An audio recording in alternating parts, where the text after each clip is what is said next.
रानी के चर्चा बहुत होत बा। टाइगर भैया, ये रानी के का चक्कर है? केहू से ओकर दोस्ती 4 दिन से ज्यादा ना टिक पावेला। ए बेटा, दरअसल रानी की दोस्ती रानी के ऊपर ना, उनके दादा के ऊपर निर्भर बा। अच्छा, कहा कि रानी अपने दादा के कुछ बात जैसे रामायण और महाभारत और गीता का उपदेश मानल जाला, वैसे माने ली।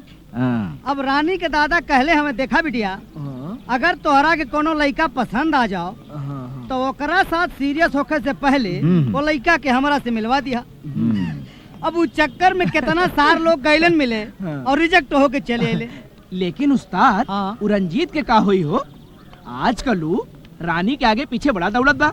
पगलाइले कुकुर निया नु सरहु फुदुक फुदुक के जात बहो। तो जब पगलाइल कुकुर मतीन फुदकत हमें ससुर तो चारों टांग उठा दिए। उनहु के प्रेम प्रसंग खत्म। गैल रहलन कल ही दादा से मिले, रिजेक्ट होके सरहु चली आयल होंगे। अरे टाइगर भैया, तू इतने विश्वास के साथ कैसे कह सकेला कि आज ओकर दोस्ती के क्लाइमेक्स है? ए बेटा, हे खोपड़ी के बाल घामे में ना झड़ल बा, अनुभव। अब एगो चमचमाती कार आके रुकी। रुकल? हाँ भैया, रुकल। अब दरवाजा खुल ली। खुलल? हाँ भैया, खुलल। अब ओकरा अंदर से खूबसूरत चिकन दुगो टंगरी बहरी आई। भैया, हाँ बहरिया गई। अब बेटा एकदम मिनी स्कर्ट और टॉप में खूबसूरत एगो लड़की बाहर निकली। आ गई। उस्ताद, इस कटवा और छोट हो तो बहुत मजा आ जात। क्या कर लेता? मारब सारा ये झापड़ा पे। अब आगे देख। लड़की उतरला के बाद एक हाथ में किताब और दूसरे हाथ से दरवाजा बंद करी टाक, और अपने बाल की सिलवट से मारी टाक, और करे बाद पलटल। हाँ उस्ताद, बिल्कुल वैसे पलटी जैसे आप बताओ। अब हिरनी मतीन पल खात आगे बढ़। भैया, हिरनी जैसन ना, शेरनी जैसन। अबे चुप। खूबसूरत लड़की चाहे जैसे चले, उला गेले हिरनी। अब का हुई उस्ताद? अब एगो हाथ एगो गुलाब का फूल लिए आगे बढ़ी। फूल वाला हाथ लौकल। हाँ उस्ताद, फूल वाला हाथ लौक गई। हाँ, वो हाथ जाने लगे कर रंजीतवा कुत्ता। हाय रंजीतवा क्या? लेकिन आप कैसे जान गए? अब आगे आगे का होई गुरु, का होई? अब आगे क्या होई गुरु? कुछ दूरदर्शन पे देख बस ससुर, चल के लाइव कुछ देखा। अब चलो। ई का ह? फूल रानी तोहरे लिए, हमरे प्यार का इजहार। आई लव यू रानी। अब एकर कोनो जरूरत नहीं खे। अब एकर कोनो जरूरत नहीं खे। लेकिन काल तक तो सब कुछ ठीक रहा, आज का हो गई रानी? अरे हमार दोस्ती तक कलियां खत्म हो गई। काल है खत्म हो गई? पर का है? काहे के हमार दादाजी तोहके रिजेक्ट कर देले बा। दादाजी? दादाजी कौन होखेला रिजेक्ट करे वाला? हम तोरा के बहुत प्यार करीला, बहुत। तू कहता अपन सीना फाड़ के दिखा दी।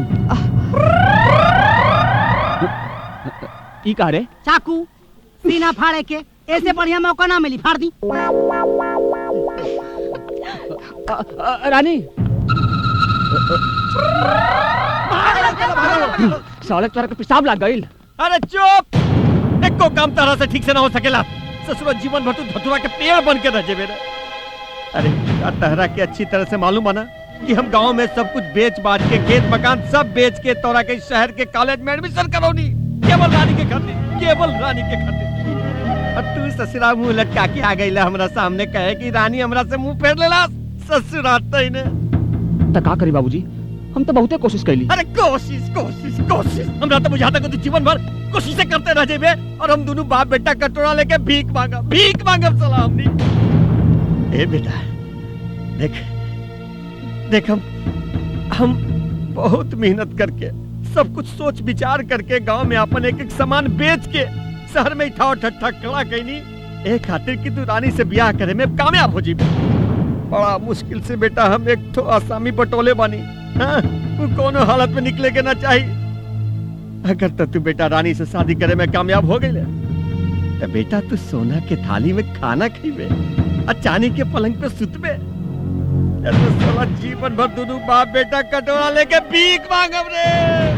रानी तब पटिए के रहल बाबूजी, लेकिन बीच में साला बुढ़वा पर दादा पर टांग अड़ा देलस। अरे बेटा बुढ़ो टांग अड़ावे चाहे बड़का दीवार खड़ा करे। ए बेटा तू रानी के पीछा मत छोड़िए बेटा, कोनो हाल में ओकर पीछा न छोड़िए। चाहे उतारे कितनो गाली दे, दुष्ट कुत्ता कमीना पापी कुछ बोले, अरे तोरा चाहे दुलत्ती मारे बेटा, तू बिल्कुल कुकुर माछी के जैसे रानी से चिपकल रह बेटा, रानी से चिपकल रह। बाबूजी अब बात रानी से ना ओकर दादाजी से बनी, ओकर दादाजी से। काहे कि जब तक ओकर दादा कोनो लड़का के जांच परख के हरी झंडी ना दिखाई है तब तक ओके घास भी ना डाली। अच्छा बुढ़ो तो रानी के चाबी बुढ़ो के हाथ में बा।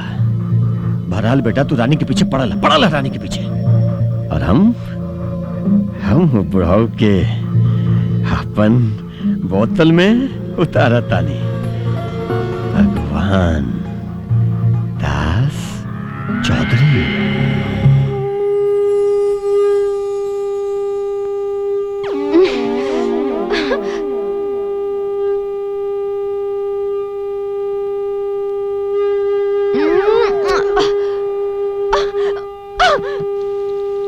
सुना भैया, सुबह हो गई, 1 घंटे के फुर्सत हो गई।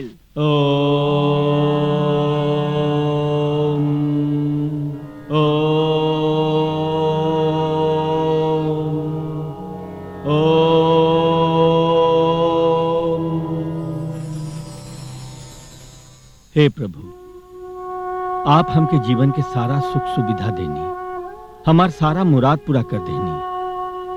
बस एक ही प्रार्थना बा प्रभु, मौत से पहले हमके इतना मोहलत दे दी कि हम अपना सारा अधूरा काम पूरा कर सकी। इतना कृपा कर दी प्रभु, इतना कृपा कर दी।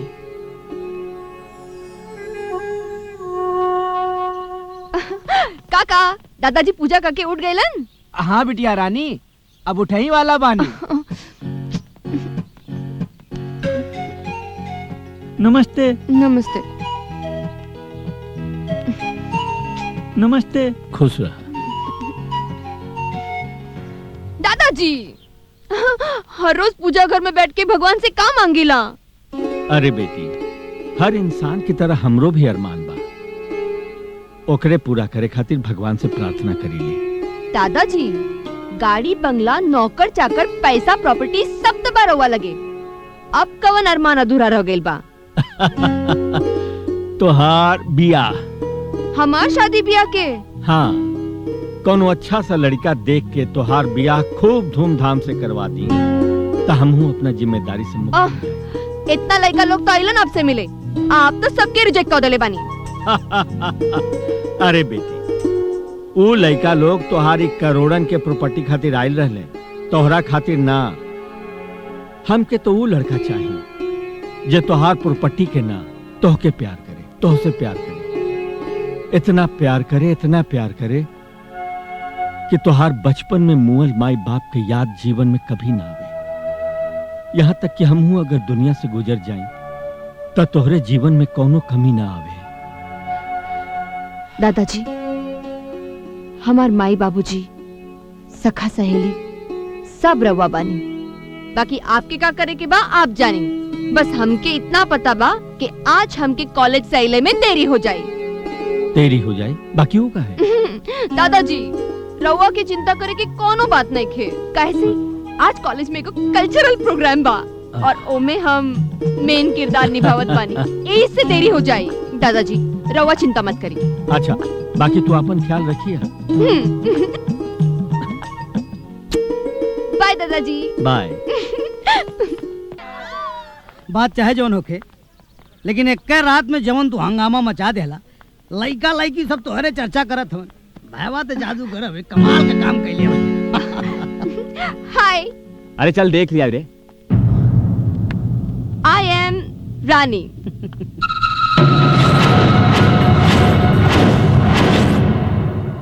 रात में तो हरे राम एकदम हरिहरा गए। ए, हेरा के हम ना और चिकना के बेच जा भैया।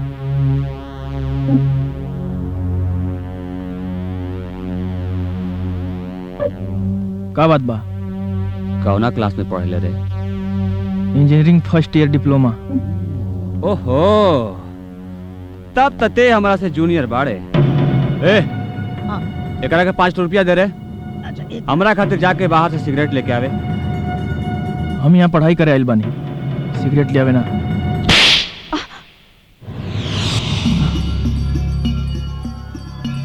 अपने सीनियर से जबान ना लड़ावल जाला, सिर्फ ओकर बात मानल जाला। जो हे रंजीत बाबू बात सुना, बात खाली सिगरेट का हो तो हम जाके लावत मानी, काहे के झंझट बवाल करते हो फालतू में। सिगरेट तो ये लेके आई। जो रे, जो यहाँ क्या कर रहे हो? अपने अपने क्लास में जाइए। जी जी आओ, चला, चला। जाओ। रंजीत के दंगा फसाद के अलावा कुछ ना सूझेला। न जाने एकर गुंडागर्दी कब खत्म हुई। और सुन, काम होला के बाद ना सबसे कपड़ा उपड़ा ले ली है, छोड़िए मत के पास।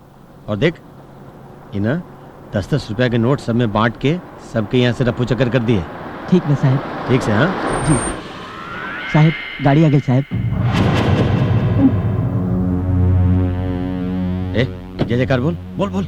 लाल बिहारी जी की, लाल बिहारी जी की, लाल बिहारी जी की, लाल बिहारी जी की, लाल बिहारी जी की, लाल बिहारी जी की, लाल बिहारी जी की, लाल बिहारी जी की, लाल बिहारी जी की, लाल बिहारी जी की।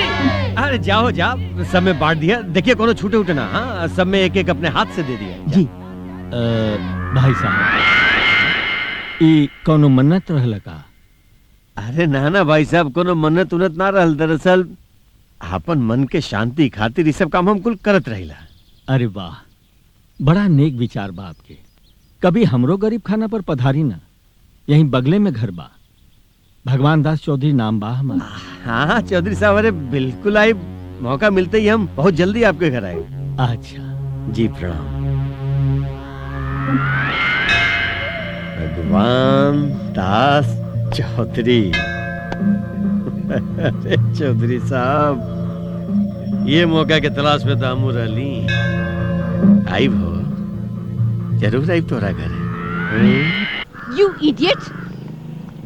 का भइल? गाड़ी खराब हो गई बा। ओह शिट, का भइल हो? एंकर गाड़ी खराब हो गइल बा। अरे तुम इतना परेशान भइला का जरूरत बा? चला हम छोड़ देता नहीं। एकर कोनो जरूरत नहीं खे, हम चल जाए।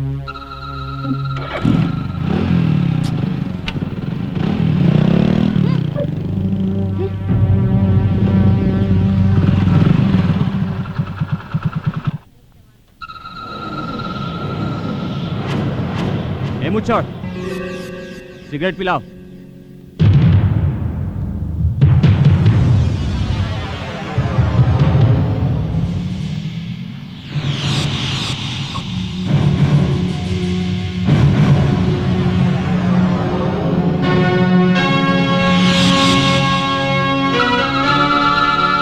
अरे हरामी, तोर भेजा फिर गइल बा। कॉलेज का थप्पड़ इतना जल्दी भुला गेले?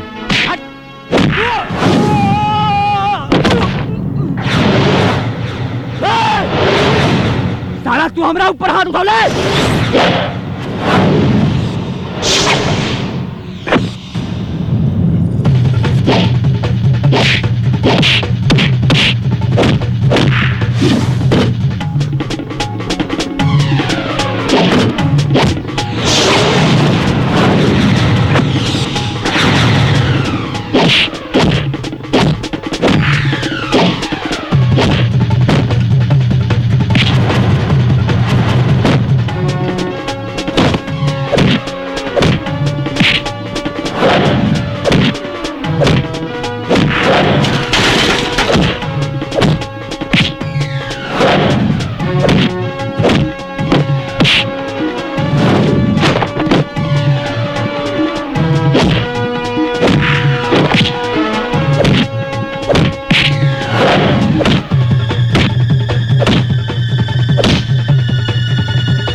समय तो के ऐसे छोड़ देनी है कि कॉलेज के अंदर रहनी है, और कॉलेज हमरा खातिर मंदिर समान बा। याद रही तो जीवन में कब्बो कोनो लड़का से सिगरेट मत मंगी।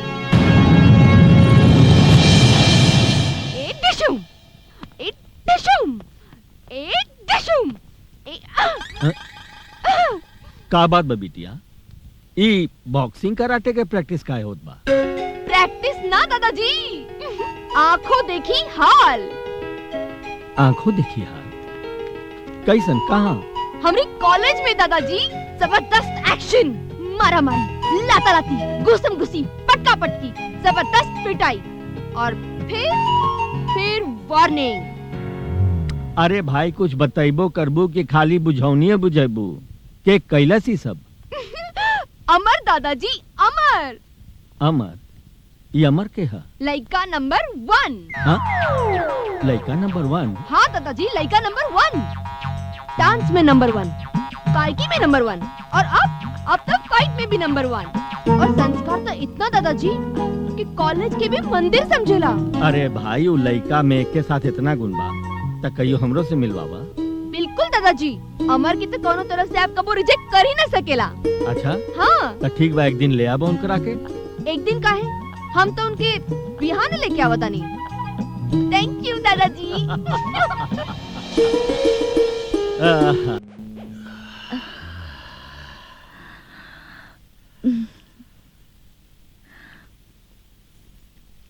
अरे बड़ा मोट बा, सोने के है ना?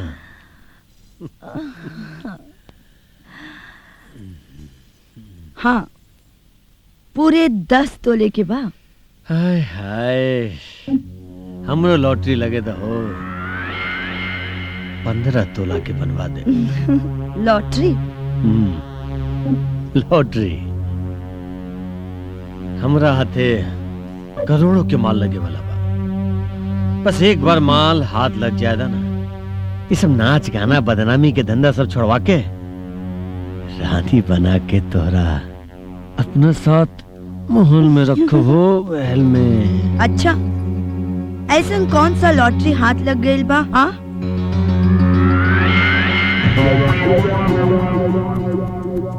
दरअसल हमार बेटा के बिया एक करोड़पति लड़की से होके जात बा। एक बार बिया हो जाए तो दूल्हा बनी हमार बेटा और हम बनब करोड़पति। बहू के साथ हमार लड़का खुश और हम तोहरा साथ देखो। लेकिन का करी लालमणि, ससुरा बार बार एक समस्या सामने आ जात बा। समस्या? कैसन समस्या? देख लालमणि, करोड़ों रुपया कमाए खातिर ना लाखों रुपया पानी की तरह खर्चा करे के पड़ रहा। अब देखा ना, काले हमरा होके वाला समधी के साथ एक तो बहुत बड़ पार्टी में जाके बा, लेकिन देखा पॉकेट में एक तो फुटियो कौड़ी ना है। का होता है लालमणि, इस सब टेंशन से तब हमरा कुछ ठीक नहीं लागत, कुछ ना। हाँ, ये तो परेशानी वाली बतिए बा। हाँ लालमणि, अब देखा लालमणि, अगर हमार बात माना, देखा तो के बुरा न लगे तो ये गर्दनी हमरा दे। का? देखा तो चिंता न करा, देखा तोरा हम 15 तोला के बनवा दे, वो खड़ा सोना के। लेकिन लालमणि, काल हमार इज्जत बचाला। हाँ, लेकिन फिर हमें पूरा 15 तोला की चाहिए। अरे 15 का 20 तोला के दे दे तोरा हो, 20 तोला के। तू चिंता न कर लालमणि, चिंता न करो। काल देखला गुरु, अमर रंजीत के मार मार के इंसान से हनुमान बना देला था। तो कहे न बना दी, टाइगर के दोस्त बा हो, टाइगर के। तो हार दोस्त, एकरा तो हम तोरा साथे कबो नहीं की देखले। मारा सारा फैट जावे ना, देखला तब देख ली है। लेकिन हाँ। कहाँ बाऊ? हमका बुझात बा कि रंजीत के डर से आइले नहीं खे। चुप, मारा सारा पे गिरा के देखो कहीं के बकर बकर साला बीच में बोलेला। हैं? अरे वो मर्द का बच्चा हो यार, मर्द का बच्चा, वो डराए वाला थोड़ा हो। हाँ, अमर की देखला हो? ओहो, तो तू खोजे लगलू अमर के। अमर खोजे वाली चीजें बाड़े, पूरा कॉलेज खोजता, हम और लोग अमर के खोजते बानी। खोजा खोजा खोजा खोजा कत्ते न कत्ते मिलवाई करिए।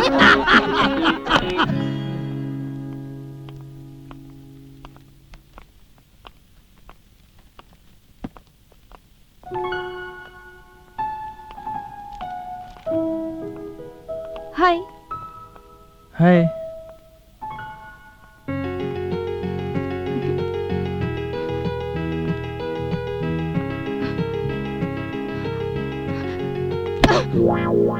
का भाई? तू तो हमरा के देखते नहीं खन। अरे वाह, हम तोरा के यहाँ देखे आइल बानी कि पढ़ाई करे आइल बानी? हमरा के तोरा से कुछ बात करके बा। देखा, कॉलेज में बात ना, पढ़ाई करी जाला। तुम्हें वो किताब लेके पढ़ाई करा और हमरो पढ़ाई करे दा। हम यहाँ पढ़ाई ना तो के ई बतावे आइल बानी कि हमार दादाजी तो के बुलावले बाड़ा और तो के हमरे घरे चले के पड़ी। अरे वाह, ऑर्डर तैसे देत बाड़ू जैसे बम लेके आइल बाड़ू। हम ना मानब तो हमरे ऊपर पटक देबू। अरे तोहार दादा का कोनो लाट गवर्नर हमें जो हमरा के ऑर्डर दिए और हम भाग के चल जाई? हाउ डे यू! तो के हमार दादाजी के बारे में ऐसे बात करके हिम्मत कैसे भई? ए मैडम, आंख मत दिखावा। हमरा के तोहरा दादाजी से मिले में कोनो दिलचस्पी नहीं खे।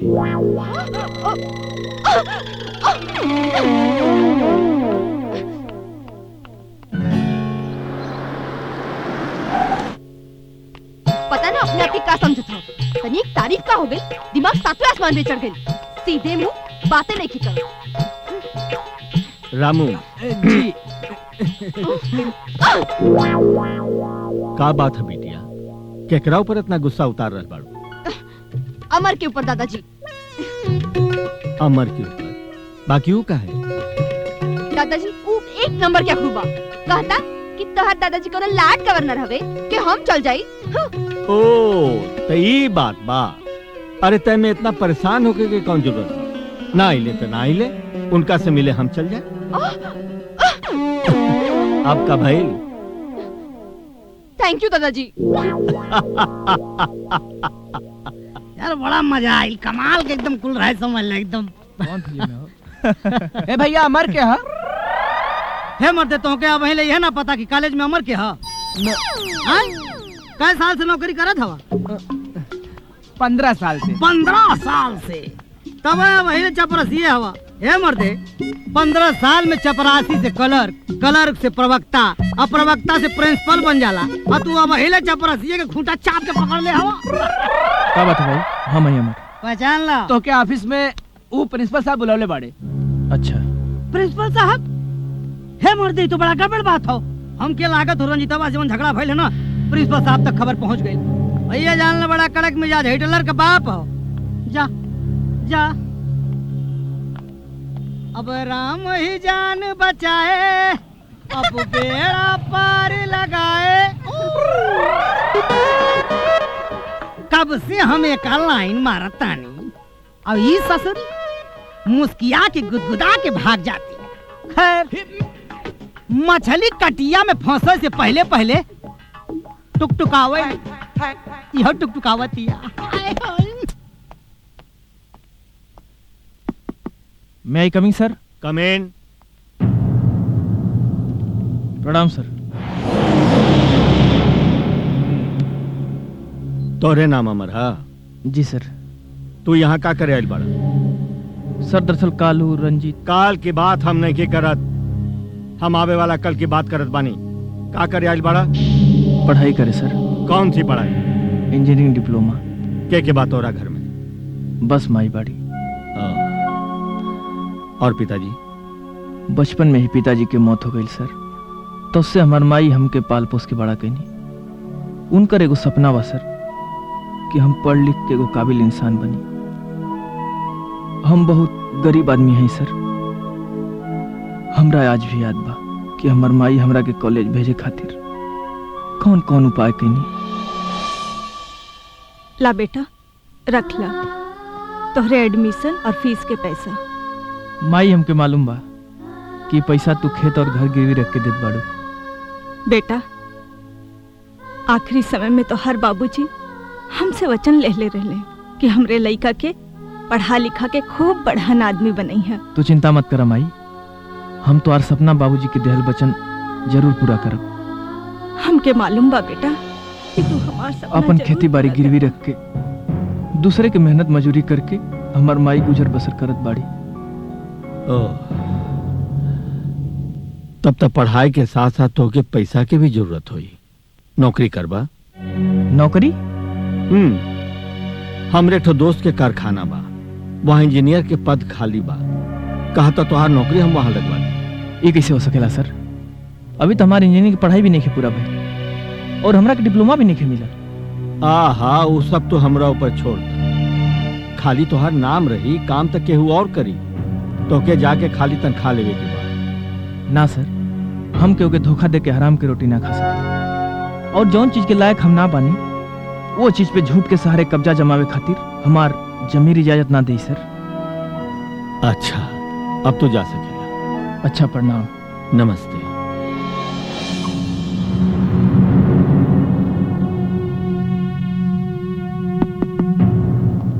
आई आई प्रिंसिपल साहब। का भैल चौधरी जी, अमर के परख लेनी? अरे प्रिंसिपल साहब, बहुत बढ़िया लड़का बा और बड़ा खुददार भी बा। चली बढ़िया भैल, कम से कम एक लड़का तो राउर कसौटी पर खरा उतरल। प्रिंसिपल साहब, अगर रउआ साथ ना देती और आपन एक कुर्सी ना देती तो हमार मकसद पूरा ना हो पाई। का बात करतानी चौधरी साहब, हमरा इस सेवा के एहसान मत बनाई। कतना कुछ रउआ कैले बानी कॉलेज खातिर। ई तो हमार सौभाग्य बा कि आज आपके सेवा करे के एगो छोटा सा मौका मिलल बा। बस। अच्छा, अब हम चलत हनी। प्रणाम। प्रणाम। रानी बेटी। दादाजी का भइल दादाजी? मैं लैली ऊ अखरू से। हम तोहार अकड़ू से मिल के आबद बानी। जैसन लड़का हमके तोहरा खातिर चाही, हाँ? उ सौंसे गुण नंबर में मौजूद बा। हमरा के उ लड़का बहुत पसंद बा। अब अगर तोहरा के पसंद होखे तो हमरा तरफ से तो इजाजत बा। दादाजी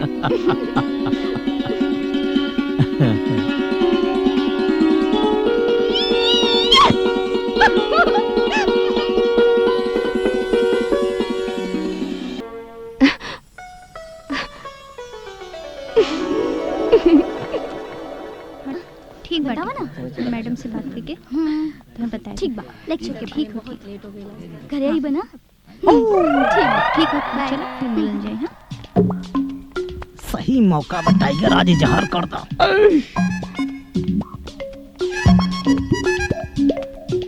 है सुना हो, LLCC का किताब रख ले बड़ू। LLCC की किताब? ई कौन किताब होला? ओ, तो के ना मालूम? अरे LLCC का मतलब होला लौंग लपाटा चुम्मा चाटी। हम ई कुल किताब ना पढ़िला। का है? सरकारी शिक्षा पे कंपलसरी कैले बा। हमके ई कुल अच्छा ना लागेला। अच्छा, त का अच्छा लगेला? तोहार जो। ओ, तो पहले बतौले हो तू, अब तक घसर घसर फसर फसर करके 3-4 सुना देले होती। ना, हमके तोहार ऊ जोक अच्छा लगेला जेमन तोहार नाम टाइगर पड़ल। ओ टाइगर, वो टाइगर वाला जोक थोड़ा हूँ, वो सच्ची घटना बा। अब तो के सुना दे। अब एक मिनट देखा कहा कि कुछ बात अकेले में बतावल जाला। हाँ। यही नाते एजा ले आयल बानी। अब सुन, एक बेर हम रास्ता पकड़ के जात रहनी तो देखनी कि सामने एक शेर, और शेर हमके देख के दहाड़ल। हम कहनी है हट। अब कहता हट, अब कब जब कुश्ती लड़ब तब कुश्ती लड़बे। चलो, अब हर से वो दौड़ और हर से हम दौड़। अच्छा। और साला जैसे झपट्टा मार के पकड़े तो हमके, हम पकड़ के हिलौनी साला, अब पकड़ के वनकर गलफरा सराउ के पटकनी धपाक। हम कहे अब बताओ बेटा, अब बताओ, बोल टाइगर हम हैं कि टाइगर तन? तो कहा था दांत चियार के गिड़ाई के, ए भैया तू ही टाइगर हो। अरे मोरी भाई हो, जब तू हंसल ना तब तेरे जमा हमार धक धक धक करेला।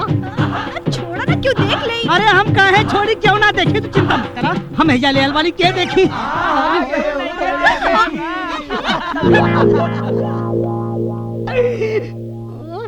हसल मतलब फसल।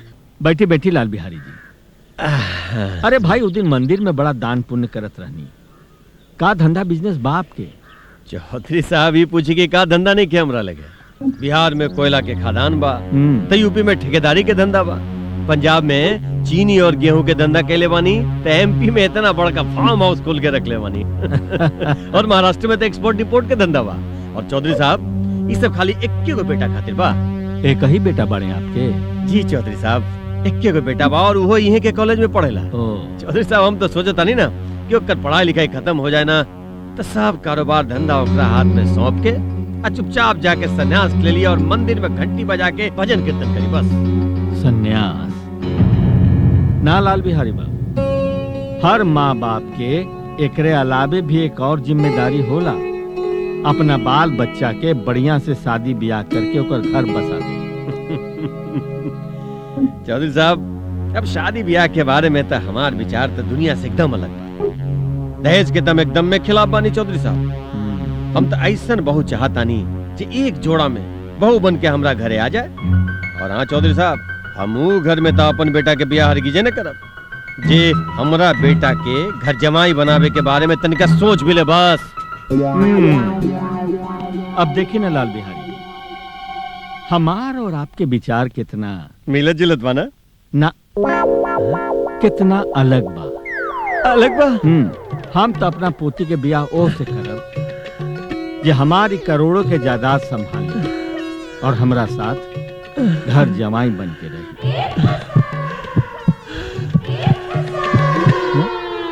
का भाई? कुछ ना। तबीयत तो ठीक बा ना?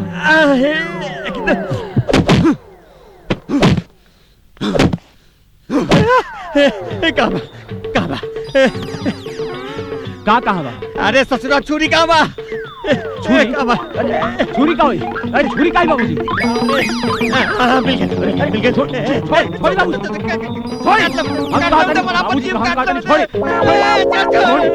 बाबूजी का भइल बा? काहे अपन जीप काट चाहता नहीं? का बताइए सब बनल काम बिगाड़ के आ गए नहीं हम। इतना मुश्किल से बात बनल रहे।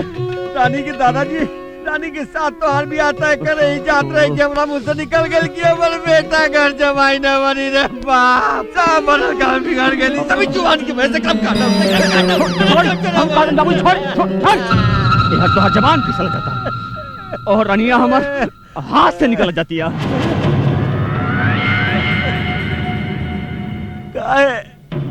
अब का बताई बाबूजी, जब से वो मरवा से हमारा झगड़ा भइल बा तब से उस सलीमा से सीधा मुंह बातें नहीं करत। ए बेटा ऐसा ना बोल बेटा। देख हमारा हार्ट अटैक आ जाए। एक तो सब काम बिगाड़ के आ गए नहीं बेटा। अब तो ऊपर भरोसा मारे बाबू। देख रानी के ना अपन चंगुल में फंसा के रख, ओकरा अपन चंगुल से जामत दिए दे बेटा, ना तो सब काम बेकार हो जाए बाबू। ए बेटा कोई नया तरकीब सोच लो रे बाबू।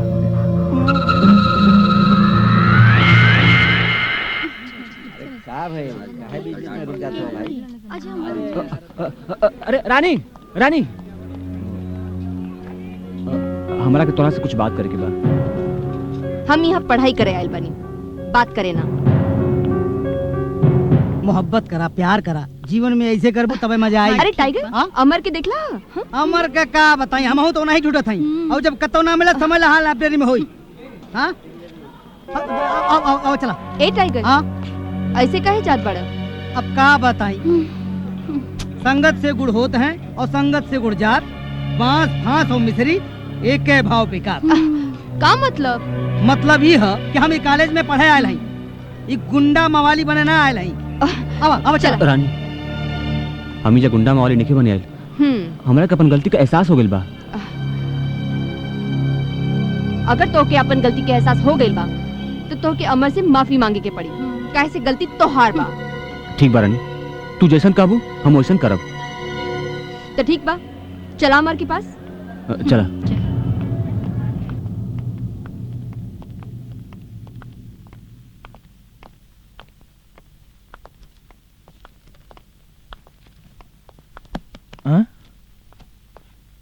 माफी मांगे आयल बने। माफी? वो कौन चीज के? दरअसल रंजीत के अपन गलती के एहसास हो गइल बा। हाँ अमर, हम अपने किए पर बहुत शर्मिंदा बानी। आई एम सॉरी यार। देखा रंजीत, जब इंसान अपन गलती के एहसास कैल शुरू कर देला तो ओकरा अंदर अच्छाई की शुरुआत होखे लगेला। और हमनी के बीच सिर्फ पढ़ाई कंपटीशन होके के चाहिए, कोनो दूसर बात के ना। ये आज एक बात पे हमरा तरफ से पार्टी। पार्टी?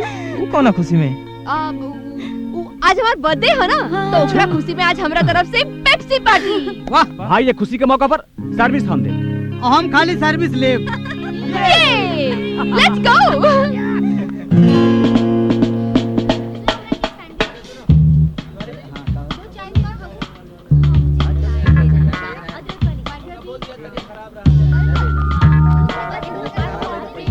भैया जी, आज हमरा तरफ से सबके पेप्सी पार्टी। ठीक बा मैडम, हम भेजा तानी। सुना भाई लोग, आज रानी मैडम की तरफ से सबहन लोगन का पार्टी।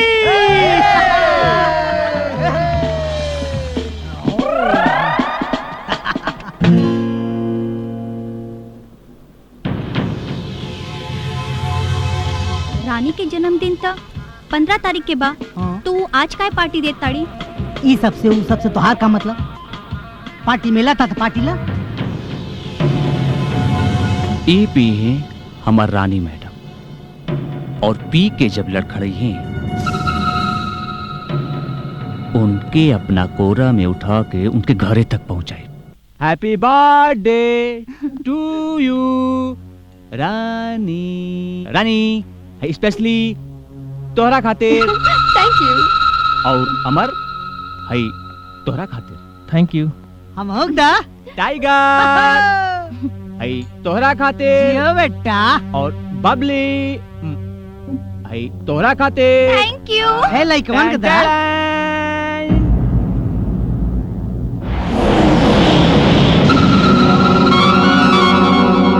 ये काहे गिलास चेंज कर देलू? ऐसन कैला से दोस्ती गहरा हो जाला। अच्छा।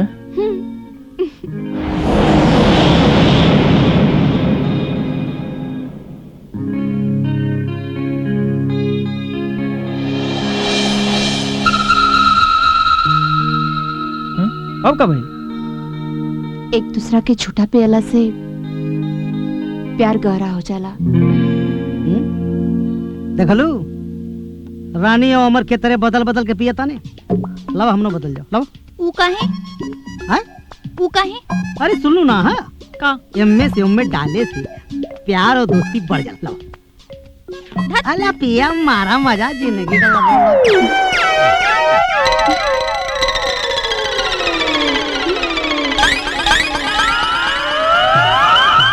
अरे तू तो हमरा के दुद्दू को लौकत बड़ा। तू हमके दूगो देखात बाड़ू। अच्छा, आज तो बहुत खूबसूरत लागत बाड़ू। आइजा ना। ए, हाँ? हम तो उसे कुछ बात कहल चाहता नहीं। तो कहा ना।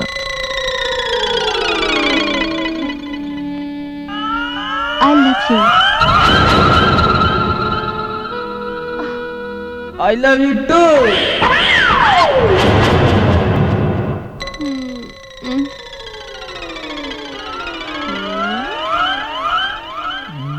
ऐसे का घूरत बड़ा लोग है? बतावत काहे नहीं खा? ये सब का हो रहल बा? बतावा बतावा का हो रहल बा? काहे बताएं? तू कौन है, प्रिंसिपल हवा का? हाँ। अगर प्रिंसिपल आप हैं तो बड़ी बड़ी कड़क मूछ कहाँ गई? हाँ, कहाँ गए? उजर उजर बकुला नियर बाल जौन रहे वो कहाँ गई? कहाँ गए बतावा? देखा, तोहरा लोगन के पहला और आखिरी गलती समझ के हम माफ कर देता नहीं। आगे से ऐसा गलती ना होके के चाहिए।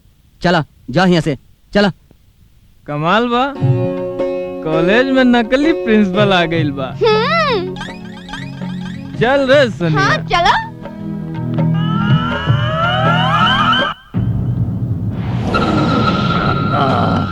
पी पी ससुरा पी, और पी। अरे ससुरा दारू आ, पेप्सी ना रे।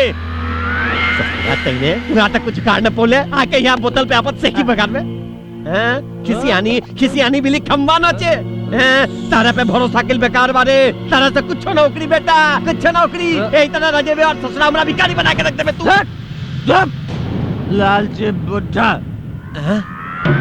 ये हमका बुढ़ा कब है लालची बुढ़ा बोल पे हम तो रख के लालची बुढ़ा क्या कर हमार बेजा पहले ही से खराब बा अगर और दिमाग खराब कैले ना तो अमरवा का जगह तोरे गर्दन काट तू हमर गर्दन काट पे हमर गर्दन काट ले रे बेटा काट ले गर्दन काट साले मुझे कहता नहीं काट ससुरा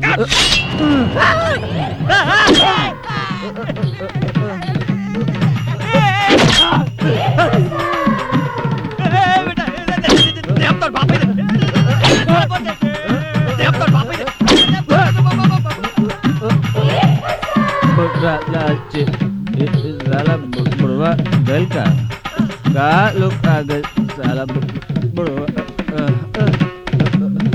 अच्छा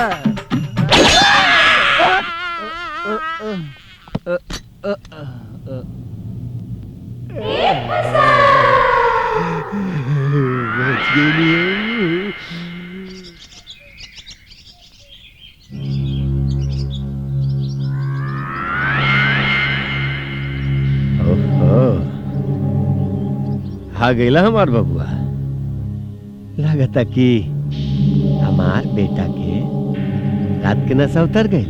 सॉरी बाबूजी रात में हमसे गलती हो गई। अरे सॉरी मत बोल बेटा तू सॉरी मत बोल।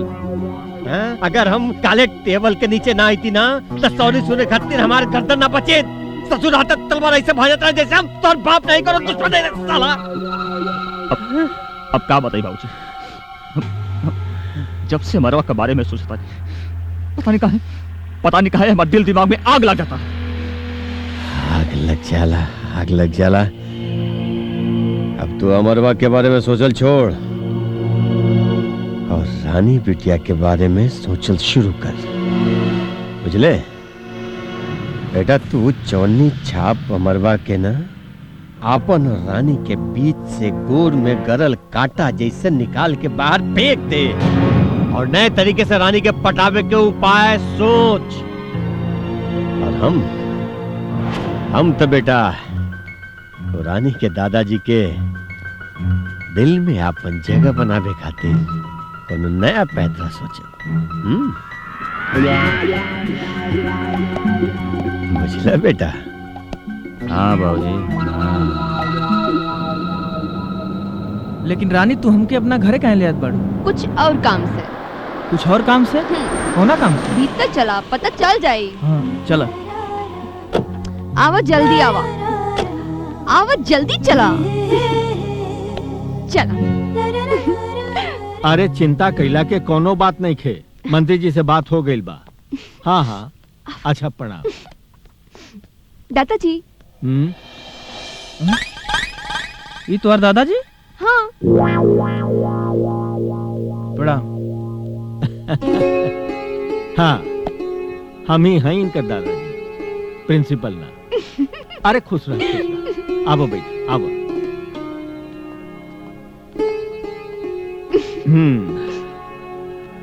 दादाजी वो दिन तो आप हमके ओ दिन तो हम प्रिंसिपल बन के तोहर परीक्षा लेवे गए रहनी और तू परीक्षा पर खड़ा उतरला। देखा हम तोरा से घुमा फिरा के बात ना करब। दरअसल रानी तोहरा के पसंद करेली और हमहू तोहरा के बहुत पसंद करेली। अब अगर तू रानी के पसंद करला तो हम चाहब कि रानी और तोहार ब्याह करा दी। दादाजी रानी तो हमों के बहुत पसंद बाड़ी, बाकी हम अपना माई से पूछले बगैर शादी के फैसला ना ले सकीले। तोहरा बात सुन के हमरा बहुत गर्व हो रहल बा अमर। भगवान करे कि तोहरा जैसन संस्कारी लड़का हर माई बाप के मिले। रह गई तोहरे माई से बात करे के तो छुट्टी में हम खुदे चल के तोहरा माई से हाथ जोड़ के रिश्ता के बात करब। हमरा पूरा विश्वास बा वो हमार बात मान लिया। अच्छा दादाजी अब हम चलत बानी। अरे काहे बैठा, पहला बार आयल बड़ा, खाना उना खा के जइहा। ना फिर कभी आइब त फिर कभी ना, काले सांझ के आबे के बा। काल फिर तो के पता नहीं के का काल रानी के जन्मदिन न बा। जन्मदिन काल रात के। हाँ दादाजी, हम अमर के छोड़ के आवता नहीं। चलो चलो। जरूर ही लड़की कौनो न कौनो शरारत अमर के साथ खेले होई।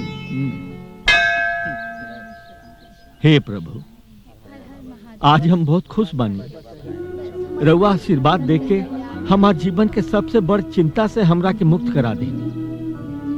आशीर्वाद देके अमर जैसन दामाद से मिला के हमरा त सारा मुराद पूरा कर देगी। बस प्रभु, कैसे हो रानी और अमर के रिश्ता बन जाए, तो हम हूँ आपके आशीर्वाद से कन्यादान के ऋण से मुक्त हो जाए। जय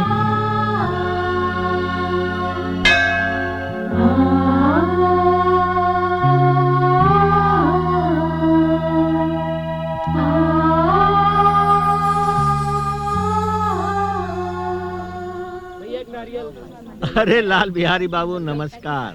अरे प्रणाम चौधरी साहब। ए बेटा पहुंचो पहुंचो इनके। प्रणाम दादाजी। खुश रह खुश रह। ये आपके लड़का हो उनका? जी जी चौधरी साहब, बस ये वो इकलौता बा जेकरा खातिर इतना ताम झाम से बनोले वानी हम। अरे तो बड़ा संस्कारी लड़का बा। एक दिन हमरा घरे आयल रहे रानी से मिले, बाकी उस दिन बतौले न कि आपके लड़का हमें। कहा बताई चौधरी साहब, ये थोड़ा संकोची विचार के भाई। अगर ये अपने आप अपन संकोच त्याग दिले रहित ना, तब लेकर कल्याण हो गए। अच्छा तो संकोच उंकोच छोड़ा, काल हमरा घरे आवे के बा। काल हमरा घरे आवे। घरे? हाँ। काहे? अरे रानी के जन्मदिन न बा, कुछ पार्टी साटी हुई। और ये खुशी के मौका पर हम एक खास ऐलान रानी के बारे में करे जा रहल बानी। इनका के साथे जरूर लेके आए। अरे चौधरी साहब, में बोले के बाद हमनी जरूर आए, जरूर आए। ए बेटा पहुंचो पहुंचो। अरे खुश रह खुश रह। अच्छा हम चला था जी। प्रणाम प्रणाम प्रणाम चौधरी जी। ससुरा उधर मत देख, लगा था कि तीर एकदम जाके निशाने पे लागल बा। जय हो प्रभु जी। अरे बहुत दयालु बाबू जी। जय हो जय। प्रणाम कर प्रणाम कर। और सब ठीक यो, बाटे? बेटा हाँ नमस्कार नमस्कार। अरे भाई बहुत बढ़िया भाई हुआ।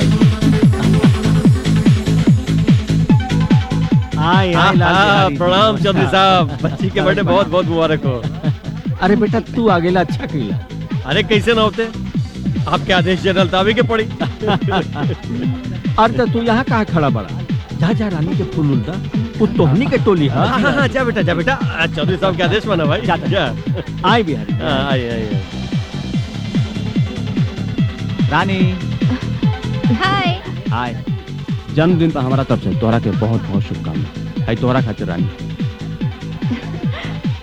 Thank you so much Ranjit.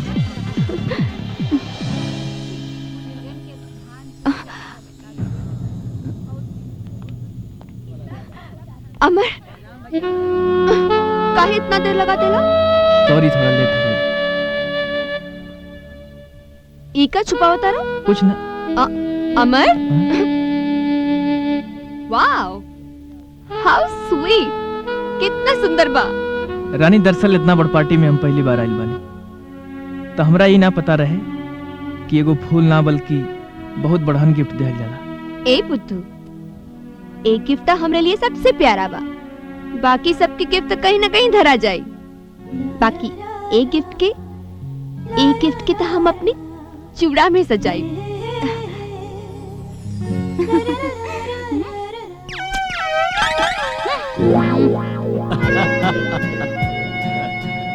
अरे अमर, पार्टी के तैयारी हो चुकल बा, तोहरे तो इंतजार रहल है। चल चल के केक काटा जाए। अब हाँ चली। नमस्ते अंकल जी। बेटा हाँ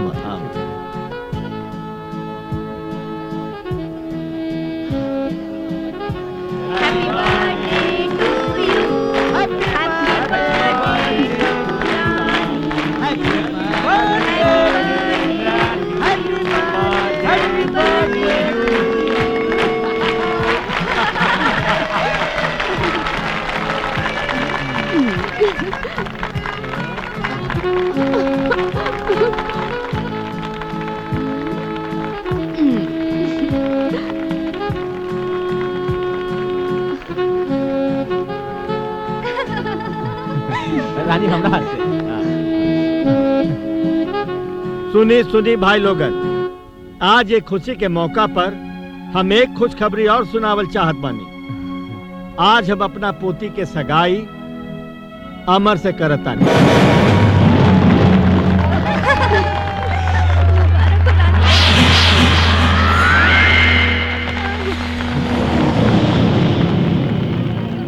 हमने तो यहाँ आके उल्लू बन गेले बेटा। अब अहिन तो बाबूजी खाली उल्लू बनल बढ़ी जा, कुछ देर और रुके के त गदहा बन जा। चली यहाँ से बाबूजी, चली। चल बस बस ऐसे रोक लो भाई। कितना भइल भाई?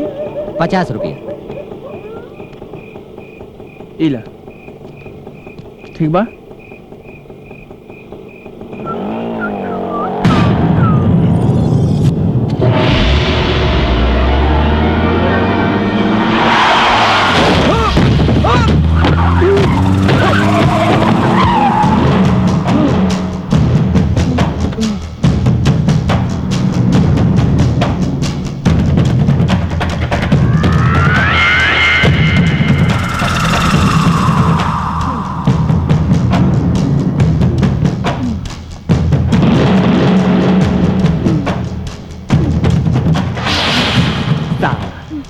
हरामी हमरे रास्ता का काटा बनत रहे। हा देख साले कैसन फड़फड़ात बा। एड़ी उठा के चांद छुए के कोशिश करत। जो जो जाके ऊपर चांद के सैर कर, आज जीवन भर रानी के इंतजार कर।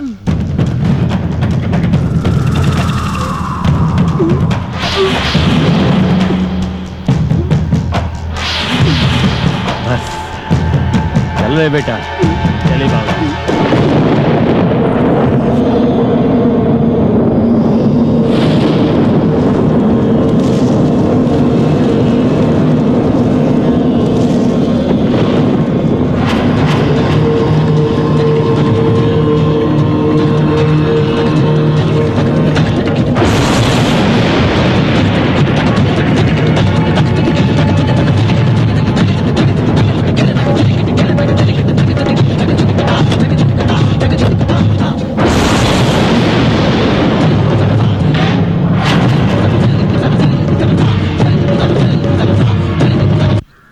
का बताई नगीना, कल रात हम अपने लड़का के विषय में बहुत खराब सपना देखनी। हमार मन बहुत घबरात बा। हमके लागता हमार लड़का कोनो मुसीबत में बा। कुछ मुसीबत ना, और सपना लड़का लोगन के सपना देखे से उल्टा होला, उनका उम्र बढ़ी, समझ लू। ना नगीना, हमार मन नहीं मानत। हमके ऐसन लागता हमार लड़का पे जरूर कोनो मुसीबत बा। हम ओके खोजे जाइल चाहत बानी। भोला के माई से कर्जा लेवे जात बानी। कर्जा? हाँ। हम महीना पैसा देवे खातिर, जब तोहरे लगे होई तो दे दी, समझ लू। इतना बड़ शहर में तू अकेली कैसे खोजबू हो? हम कैसे न खोज ले, हमार जाइल बहुत जरूरी बा। चला चला चला बहनी, घरे चला, तोके पैसा दे दी। चला हो ए टाइगर, हाँ अमर के देखला? अमर यहाँ कहाँ रहियन? हाँ लाइब्रेरी में बैठल होइयन, त यहाँ कहाँ है रहथऊ? Yes right. Yes right.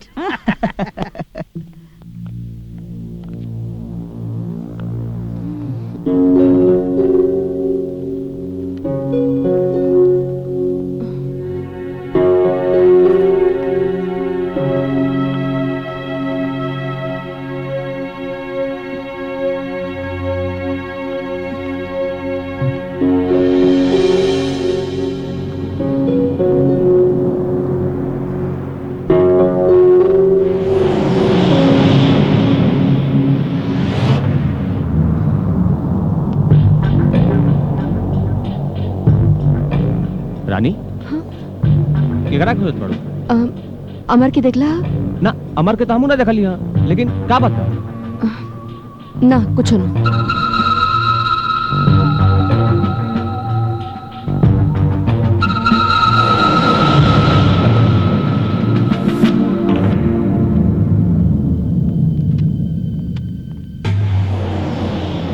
खोज कॉलेज का दुनिया का कोनो कोना में ना मिली।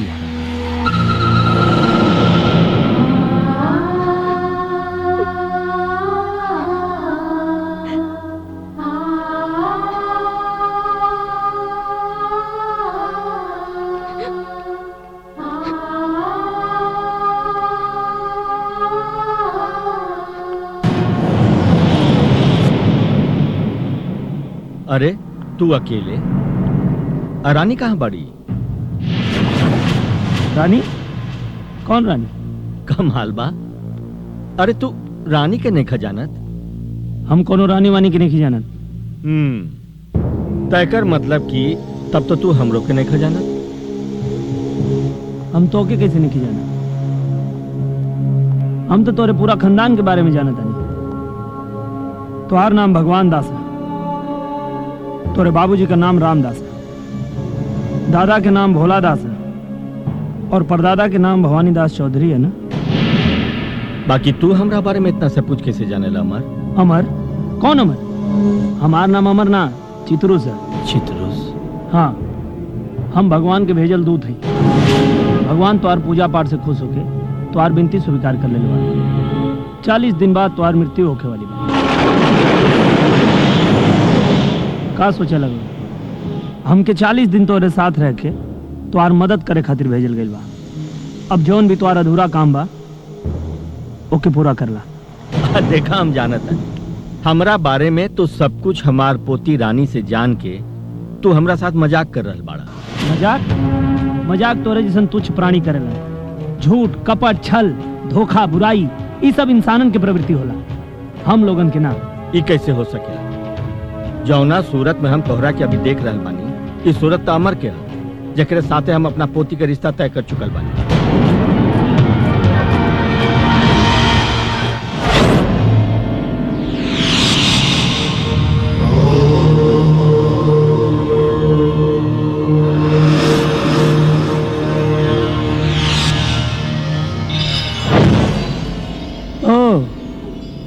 तब हमके समझ में आ गई कि तो के विश्वास का नहीं क्यों। तू हमरा के अमर समझत हुआ ना,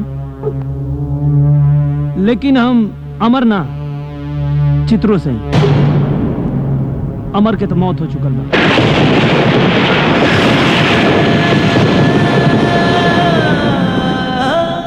अमर के मौत हो चुकल बा? हाँ भगवान दास चौधरी, सच्चाई देखल चाहता रहा।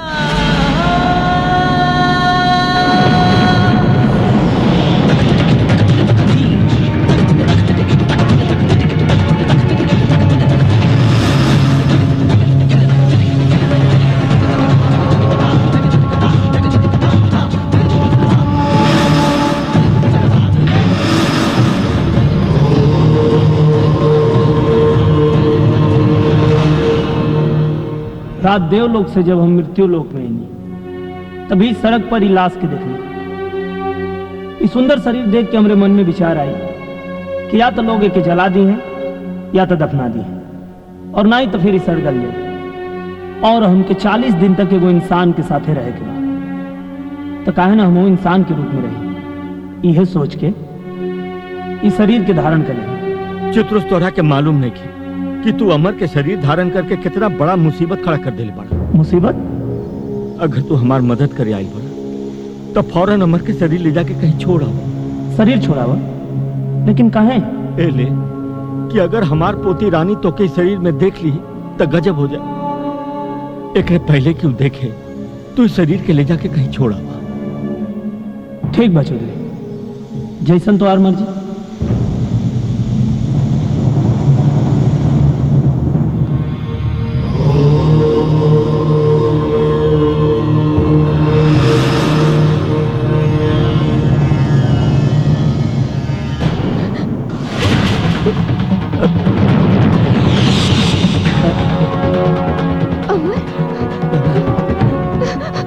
अरे अमर, तू यहाँ?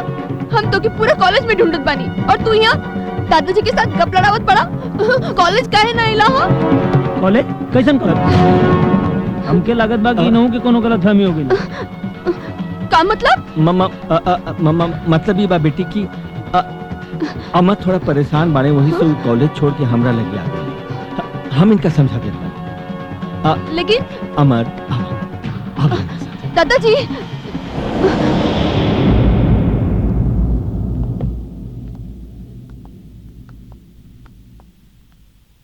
हमके यहाँ कहाँ लिया बड़ा? चित्रुस, रानी के पता न लगे के चाहे कि अमर के मौत हो चुकल बा और तुम का शरीर धारण कर ले बड़ा। हम के उसे झूठ ना बोल सकिला। जौन झूठ के ओके जिंदगी बचा दे, ऐसा 100 झूठ एक सच के बराबर होला चित्रुस। तो हर एक सच हमार पोती के मौत के कारण बन जाए। मौत के कारण? वो का है? कैसे कि रानी अमर से बहुत प्यार करेली। ओकरा जैसे पता चली कि अमर के मौत हो चुकल बा तो वो अपन जान दे दी। चित्रुस, तू हमार मदद करे आयल बाड़ा, तो कृपा करके हमार मदद करा। यही मोह माया के चक्कर में ही फंस के इंसान सैकड़ों जन्म से मृत्यु लोक के चक्कर लगा रहा बा। जकरा के तू मोह माया कह रहा बाड़ा, वो प्रेम है जकरे बसीभूत होकर भगवान बार बार धरती पर जन्म ले ले। तो के का प्रेम के शक्ति के अंदाजा हुई। काहे कि तू भगवान नहीं खा, भगवान के भेजल एक दूत हवा, दूत। खैर, हमके प्रेम और मोह माया से का लेवे देवे? हमके यहाँ तो आर मदद करे खातिर भेजल गइल बा। हमके का करे के बा, ई बताओ। देखा, रानी तोहरा के अमर के रूप में देख ले बा, और अब तो क्या हमेशा अमरे बन के रहे के पड़ी, ओकरे ऐसा व्यवहार करे के पड़ी। और ही राज रानी के सामने हमेशा राजे रहे के चाहिए। आगे आगे जो हो देखल जाए। ठीक बा, जैसन तुम्हार मर्जी। ऐसन का बात भइल कि दादाजी के अमर के इतना समझावे के पड़ल हा।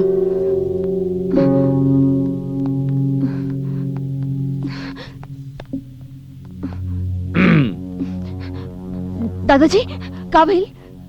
अमर मान गई ले, अभी हॉस्टल में ना, यहीं घर में रही है। ला ला ला ला ला ला ला ला ला ला। अमर, तू? हम तोरा के कहीं दिखले बनी। हाय रंजीत। हाय। हम इनका के कहीं दिखले बनी। अरे अमर, इनके ना पहचानत हवा? ई रंजीत, हमार कॉलेज के साथी। अरे अमर, इतना जल्दी भुला गईला? अरे अमर, ऐसे का देखत बड़ा? अब इनका से कवन नाराजगी। चला हाथ मिलावा।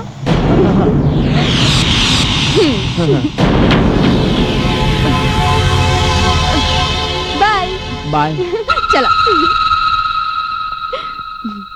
इला, अब चला बैठा। अमर बेटा, बेटा अमर, बेटा बेटा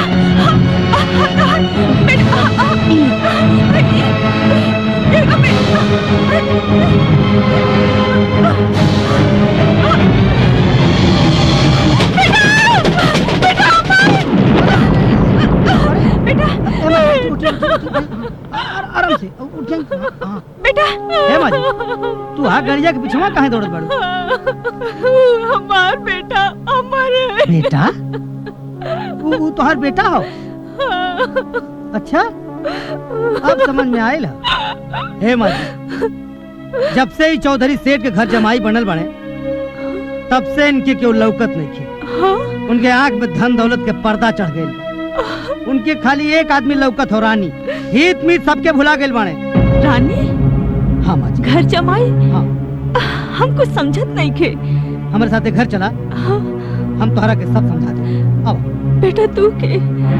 माजी, हमारा अपराध ही है कि हम तोहरे लइका अमर के दोस्त हैं। ये हमारी गलती है।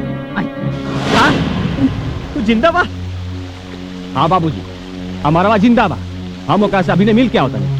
अरे ससुराले की नहीं हो कैसे गइल? अरे हमने दोनों मिलके मारने रही ना ओकरा, उसे सोबत कैसे गइल?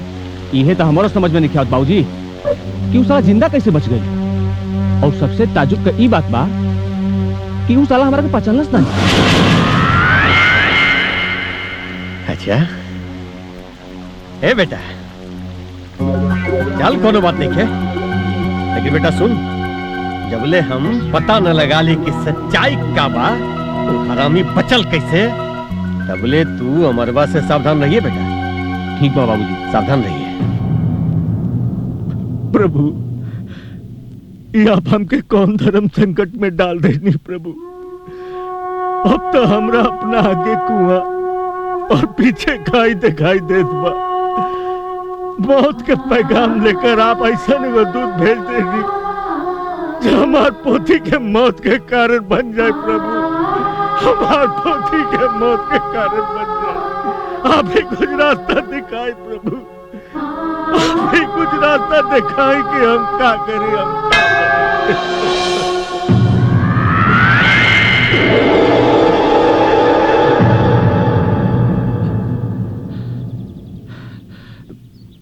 चौधरी साहब प्रणाम। अरे प्रणाम प्रणाम लाल बिहारी बाबू। अच्छा भइल कि आज भगवान जी के साथ साथ आपके भी दर्शन हो गए चौधरी साहब। लगा था कि कुछ खास बात होता रहे भगवान जी से। लाल बिहारी बाबू, जीवन में इंसान कब्बो कब्बो ऐसा मोड़ पड़ा जाला कि या तो खुदे से बात करेला या फिर भगवान से। क्या बात करे धनी चौधरी साहब, आपके कौन बात की चिंता है? अरे अब तो आपके मनपसंद लड़का भी मिल गई, रानी बिटिया भी खुश। और सुन लिया चौधरी साहब की हमर आपके साथ ही आकर हवेली में रह लागल है। हाँ साथे रहत बड़ा। अच्छा अब हम चलत बानी। चौधरी साहब, अरे रे रे चौधरी साहब, हमार बेटा हमके वापस कर दी, हमार बेटा हमके वापस कर दी। मगर कौन बेटा आप हैं के? दादाजी ये अमर कमाई है, गांव से आयल हैं अमर के लेवे खातिर। आप लोग पैसा वाला बानी, पैसा से कुछ भी कर सकेले, बाकी हमार धन दौलत सब हमार बेटा बा। हमरे बुढ़ापे का सहारा बा। आप लोगन की वजह से वो हमरा के पहचानत नहीं के। देखिए अमर के दिमागी हालत ठीक नहीं खे। का? ओकर दिमागी हालत ठीक नहीं के? ही का कहत बानी? यही से हमार बेटा हमके पहचान ना पौलस। साहब हमार बेटा जौन हाल में भी हो, हम ओके लेके अपने गांव चल जाए साहब। अच्छा ठीक बा, आप उनकर माई हैं, जैसन आपकी इच्छा। आई आई।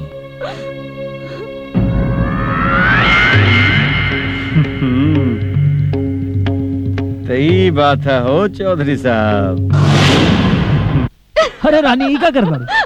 अगर तू अपना आँख में पट्टी बांध के हमरा की पकड़ बा तो हम समझब कि तू हमरा की सच्चा प्यार करेला। अच्छा? पकड़ा पकड़ा, आवा आवा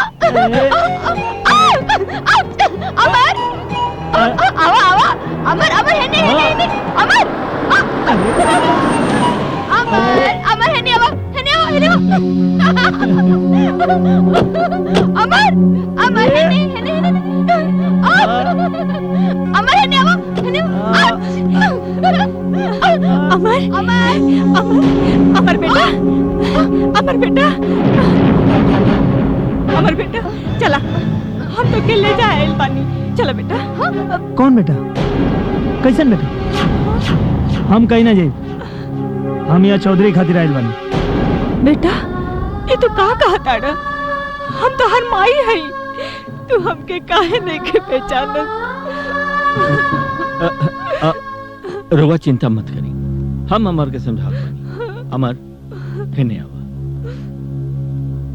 चित्रुस ये बढ़िया मौका बा, ये अमर की माई है, यही बहाने 2-4 दिन गाँव में चल जा और शरीर रोजे छोड़ के चल आवा। इहो 2-4 दिन रोई है, फिर सबे अमर के भुला जाए। अमर का माई है, ओके लेवे आयल है। माई प्रणाम। खुश रहा। माई हम चले खातिर तैयार बानी माई। चल चला बेटा चला। ना माई, अमर की मत ले जाए। दादाजी अगर अमर चल गई ना तो हम अपन जान दे दे। माई माई अमर की मत ले जाए, माई अमर की मत ले जाए।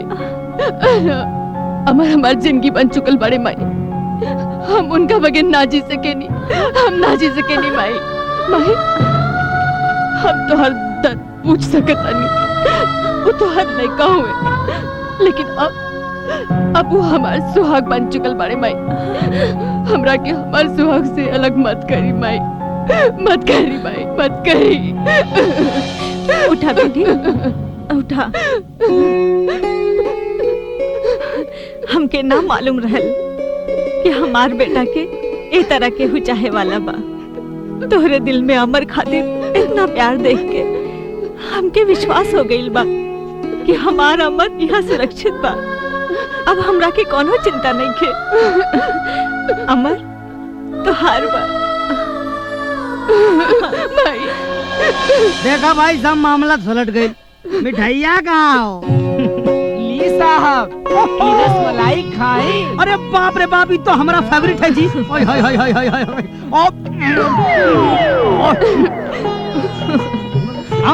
अरे भैया ज्यादा खाइबा ना तो और मोटा जाइबा। चुप रहता। अरे जे खाई रसमलाई वो हमरे मतीन मोटाई, और जे ना खाई रसमलाई तो हमारे मतीन गाल पचक जाई।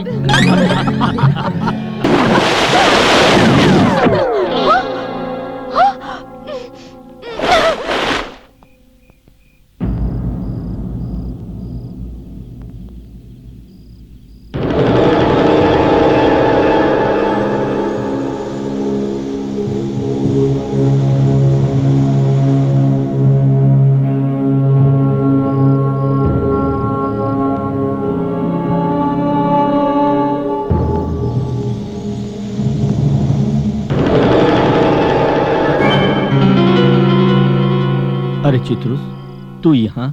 हाँ, हम यहाँ ई कहे खातिर नहीं है कि अपने बेटी के समझा दा। का भइल? का भइल? अरे 10 दिन से हमके परेशान कर रहल बिया। कबो यहाँ छिड़तिया, कबो वहाँ छिड़तिया, कबो गाल पे चुम्मा लेतिया तो कबो होठे पे चुम्मा ले लेतिया। देखा चौधरी, ओकरा के समझा दे। जब वो हमसे लिपटेले चिपटेले तो हमके बहुत परेशानी होले। हमके बहुत अजीब लगेला। कह दे हमके परेशान मत करो।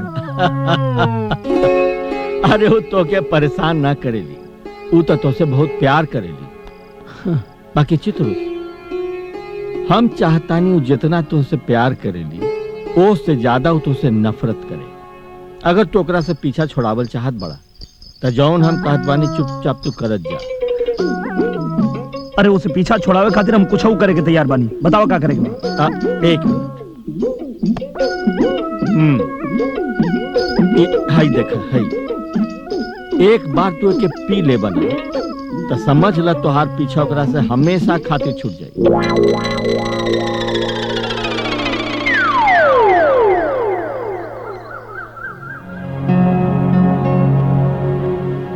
चौधरी साहब नमस्कार। अरे लाल बिहारी जी, आए आए, नमस्कार नमस्कार। आए आए। आज इतना सवेरे सवेरे यहाँ कैसे? जी बस यहाँ से गुजरत रहनी, सोचने की आपके दर्शन कर चली। चलिए बढ़िया भाई, ले बहाने फिर से भेंट था भाई। आई भाई। अभी बताएं कि ठंडा लेप की गरम? अरे ना ना ना ना, कुछ ना चौधरी साहब, बस आपके दर्शन हो गए, हमार पेट भर गई। अमर के माई अमर के लेके गई का? अरे ना ना, वो तो यही बड़ी, और जब ले अमर ठीक ना हो जाइहन तब ले यही रही हन। चलिए अच्छा कहनी चौधरी जी कि उनका के रोक लेनी। वो कहा बाकी माई के ममता और मोह बहुत जल्दी उनका आगे ठीक कर दी। वैसे अमर कहाँ बाड़े? कहीं बाहर गई बाड़े का? हम मियाँ बानी। अमर, ये का बदतमीजी, नीचे उतरा। चुप बढ़ाओ। ना उतर। हे भगवान, ये कहाँ चढ़ गई ले? हम तो कोनो बात न मानब। हम तो झांसा में आके इतना चढ़ गई कि यहाँ आ गई नहीं। ना बेटा, गलत बात, और बुजुर्ग की बात माने के चाहिए। हाँ, नीचे आ जा। ठीक बा, हम तो हर बात मान लेता नहीं। कहेंगे हमोगे बुढ़ो से कुछ बात करेंगे बा। और बुजुर्ग के बुढ़ो ने कह के चाहिए। चुप बैठ चिरकुट, बैठ।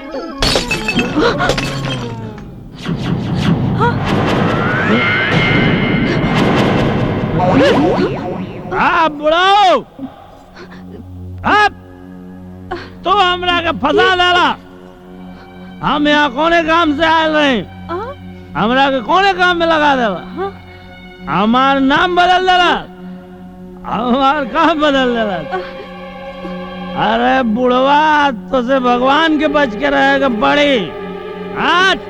ये हमर ई का तरीका हो। सड़प काका ले जा इनकर आके।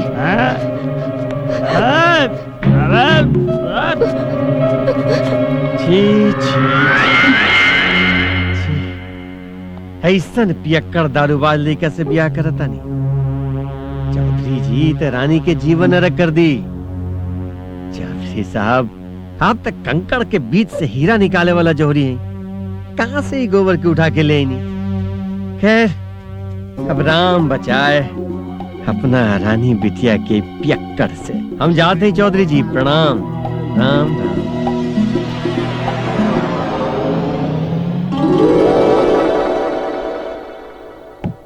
न जाने कहां कहां चल गई ले। अरे तो के कहां कहां ना ढूंढ लिया, तू ऐजा बैठल बाड़ा। अरे बाकी आ तो तू कमाल कर दिला। सबके मन में इतना नफरत पैदा हो गई कि कुछ कहे के बातें नहीं खे। पहले ही बतावा कि उ रहे का जोन तू हमके देले रहला। अरे वो तो सोमरस रहे। का सोमरस? हाँ राक्षसी पेय पदार्थ। छी छी छी छी छी छी, अमृत पान करे वाला के राक्षसी पेय पदार्थ पिया देला तू।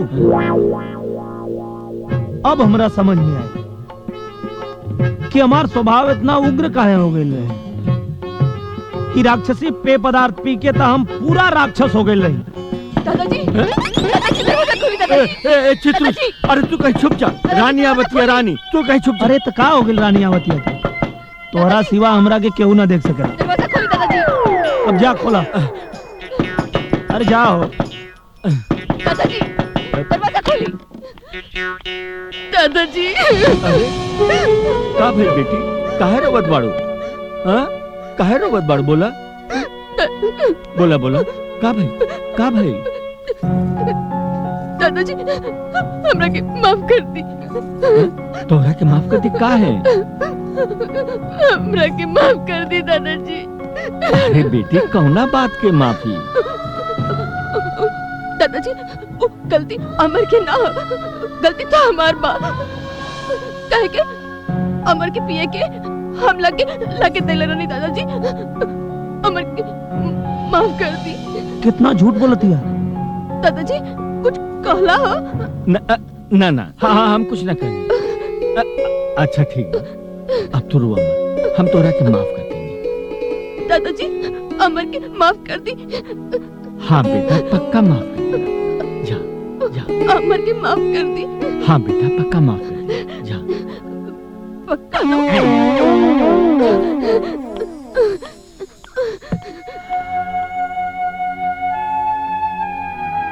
देखला चित्रुस, हमार पोती रानी अमर से कितना प्यार करेली। अरे ओकरे प्यार के चलते वो आज हमरा से झूठ बोल देली, अपने दादा से झूठ बोल देली कि कहीं हम अमर के रानी से अलग न करती। कितना प्यार करेली। हाँ बेटी, अमर के कोनो ओझा तांत्रिक के दिखावे के पड़ी। कहे से कि हमार बेटा ऐसा ना रहे। ओकर उठल बैठल बोलल चालल बात बात में भुला जाइल। ये देख के बुझाता ओकरे ऊपर कोनो भूत प्रेत के साया बा। भूत प्रेत का साया? हाँ, हम तो कोनो ओझा तांत्रिक के नहीं के जाना। हाँ, टाइगर के जरूर मालूम हुई है। का दई फड़फड़वा पर के मरे या फूलमती भवानी सुती जिन जइहा महारानी। लोहे का घड़ा उतार के फूल के घड़ा चढ़िया, तब तो जानब माई पुजमान हऊ। अब आके धर्म बचा के सच सच बता दा, ना ता आज मुहे करी खा लग जाई।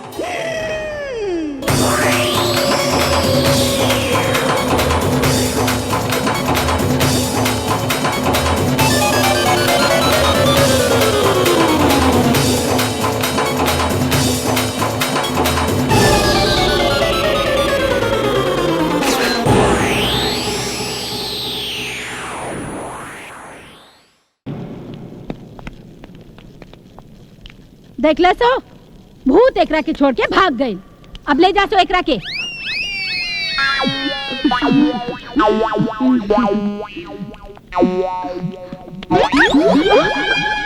हाँ भाई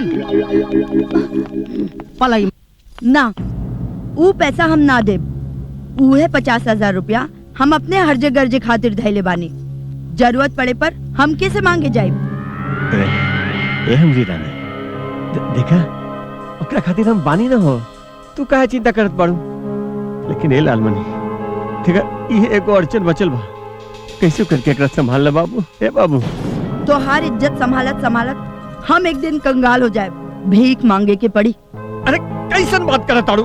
हाँ हम तो के महल के रानी बनावे के चाहते हैं, तू भीख मांगे के बात करत ताड़ू।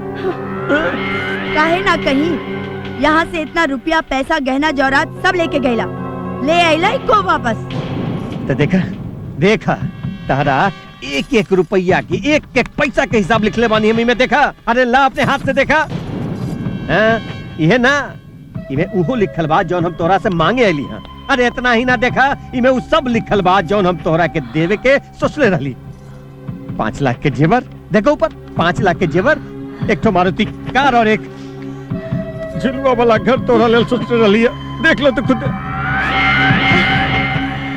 हाँ लिखल बा। अरे छोड़ा तू, छोड़ दे, छोड़ा तू हमरा समझा नहीं खट्टू, ऐसे नहीं खट्टू समझा तू हमरा। काहे रिसियात बाड़ा, हम देता नहीं ना। अरे हट रुका लेके आवत तानी।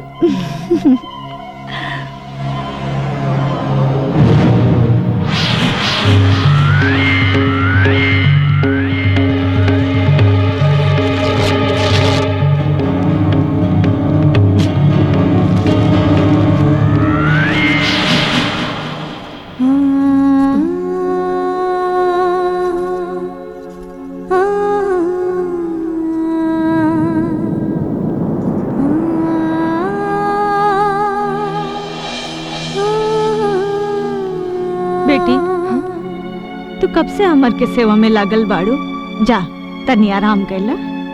हम बानी अमर के पास। ना माई, अमर के ए हालत में छोड़ के ना ही हमके आराम मिली और ना ही चैन। आप चाहे आराम करें, हम एजा रुकब। ठीक बा, कोनो जरूरत होखे तो हमके बुला लिहा। ठीक बा माई।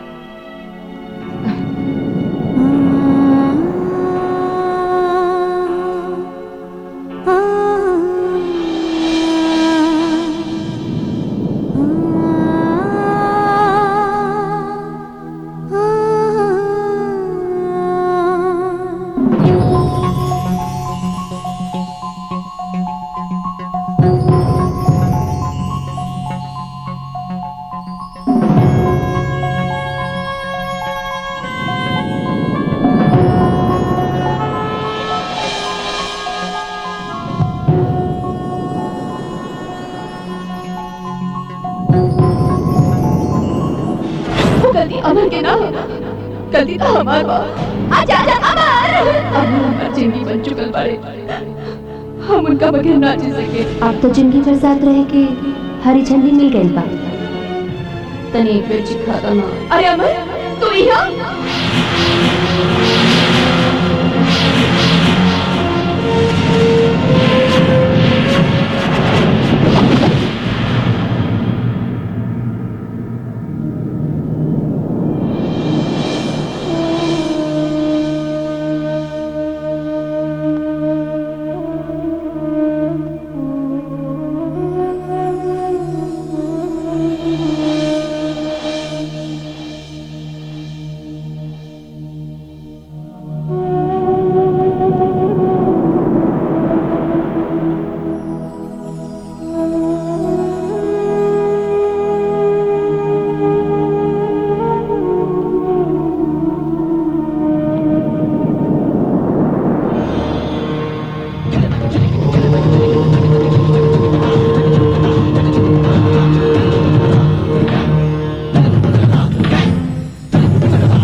अमर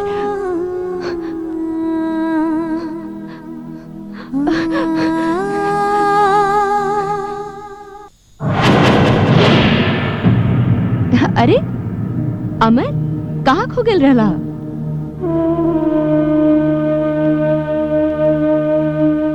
ये सोचत रही कि दुनिया कितना प्यारी बा। और हम? तू तो दुनिया से भी प्यारी बाड़ू।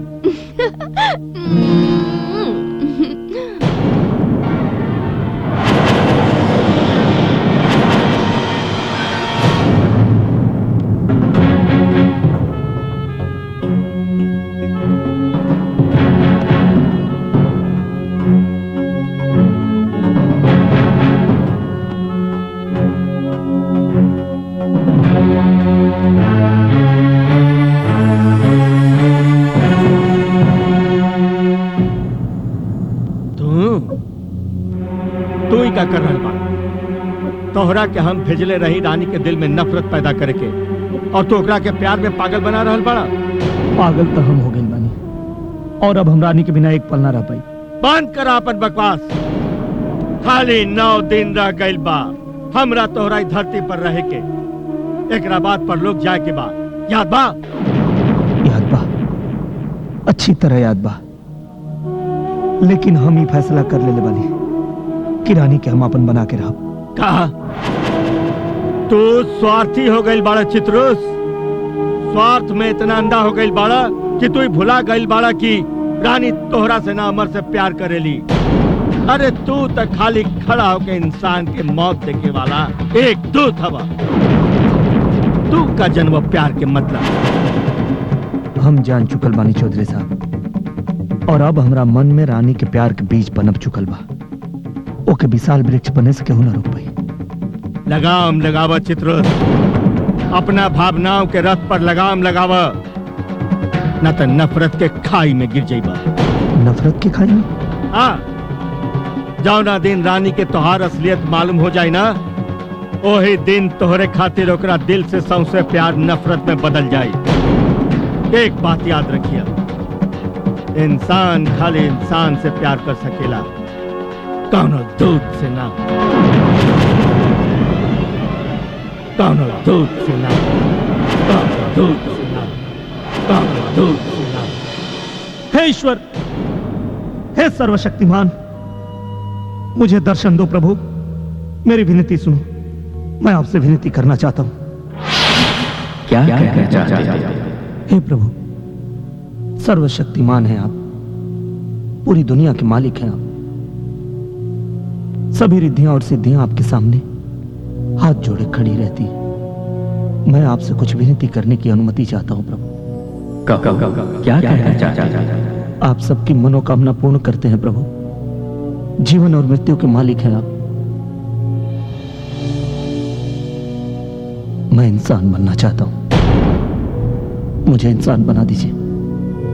इंसान? हाँ प्रभु, जिन इंसानों को हम तुच्छ समझते थे, उन्हीं इंसानों के बीच रह के मुझे प्रेम की अनुभूति हो गई। इसीलिए मैं इंसान बनना चाहता हूं।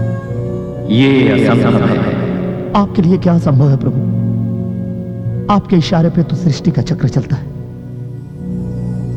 मेरी विनती स्वीकार कीजिए प्रभु। नहीं, तुम जीवन और मृत्यु के बंधन से मुक्त हो।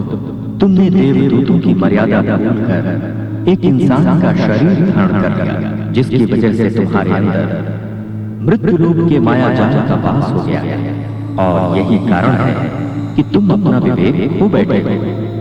नहीं प्रभु, मानव का शरीर धारण करने के पश्चात ही मेरा विवेक जागृत हुआ है, और तभी मुझे पता चला कि जिसको हम मोह माया का कपट जाल समझते हैं, उसमें प्रेम जैसा महासुखदायी आनंद भी उपलब्ध है, और उस सुख का रसास्वादन हम कर चुके हैं प्रभु, और अब हम पूरी तरह इंसान बनना चाहते हैं। तुम्हारी ये मनोकामना पूरी नहीं की जा सकती, क्योंकि तुमने सृष्टि के नियम का उल्लंघन किया है। तुम्हें इसकी सजा मिलेगी। सबसे पहले तुम्हें जो कार्य सौंपा गया है, उसे पूरा करके आओ।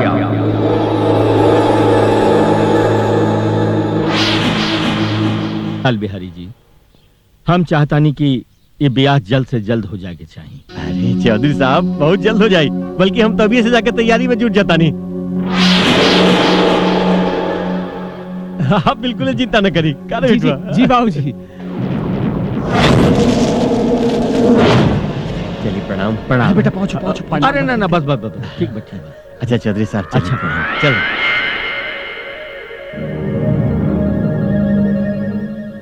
ये आप का करतन चौधरी साहब? आपके पता बा कि ये दोनों अमर के कातिल हमें। ई लइका रानी के लायक नहीं है। के केकरा लायक बाई हमरा अच्छी तरह मालूम बा। तू हमरा के सलाह मत दा, अपना काम करा।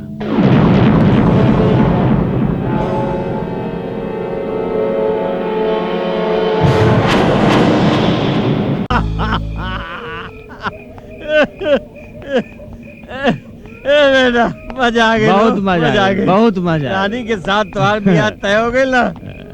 हमारा तो ससुरा सब सपना पूरा हो गया। बेटवा हम ससुरा तू भी खुश और हम भी खुश। हाँ बाबूजी हाँ। चलिए चलिए बाबूजी गाड़ी स्टार्ट करें चले। अरे जियो रे रानी, ए रानी गाड़ी बढ़ा। चल गाड़ी रे बाबूजी लागत है तोरा के नशा ढेर चढ़ गया। अच्छा 11वां तो लगावा। गियर लगा ले वानी। देख देख देख ससुर न चलाता है, गियर वो लगावे से न चलाता है। पता नहीं कहाँ है। पिछवाड़े देखा। अरे ससुर टायर तो नाचे तो लेकिन गाड़ी नहीं के पड़त रे। अरे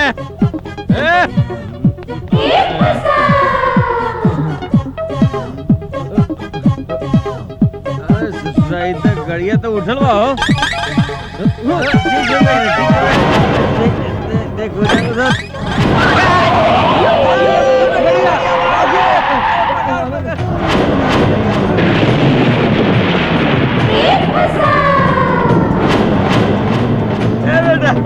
अरे हम तो ससुरा पारे बानी रे। गाड़िया क्या चला बता हाँ बाबूजी गाड़िया में क्यों नहीं गए? इस साली चलत कैसे भी हो?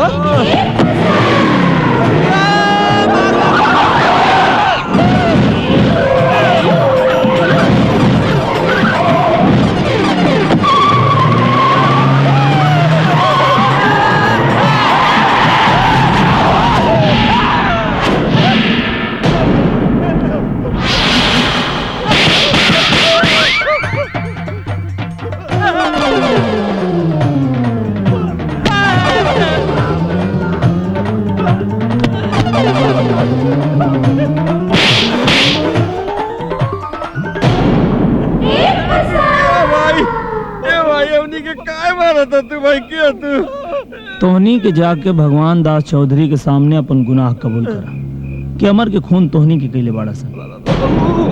अमर होता जिंदा बा। वो अमर के सिर्फ शरीर है, लेकिन तोहनी के सब जाने की कोशिश मत कर। चुपचाप जाके अपन गुनाह कबूल करा।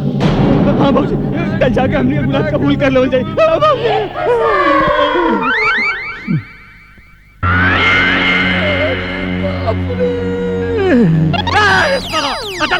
आवाज देवे की चाहिए कि तोरा?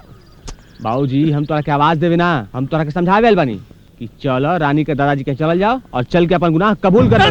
जब ससुरा अरे बोड़ा गेल मारे का दिमाग में गोबर का चला तोरा। लेकिन क्या होगी बाबूजी? अरे बेवकूफ, अगर रानी के दादाजी से बता देवे ना तो उनका दादाजी तारा से रानी के बियाह ना होकर दी, उल्टे ससुराल जेल भेज दी। जीवन भर जाके चक्की पीस से अलग ससुरा बात करता। लेकिन बाबूजी भूतवा अरे तेरा मत रे भूत रे बेटा। ए बेटा दिनवा में भूत ना पकड़ला रे बेटा, दिनवा में भूत ना पकड़ला। हाँ बाबूजी लेकिन बेटा इतना आसानी से तो हाथल माजी के ना जाए देव। अब तो ससुरा कुछ ऐसा सोचे के पड़ी एक के दिन में साला पूरा के पूरा चिंते दूर हो जाए। हाँ ए बेटा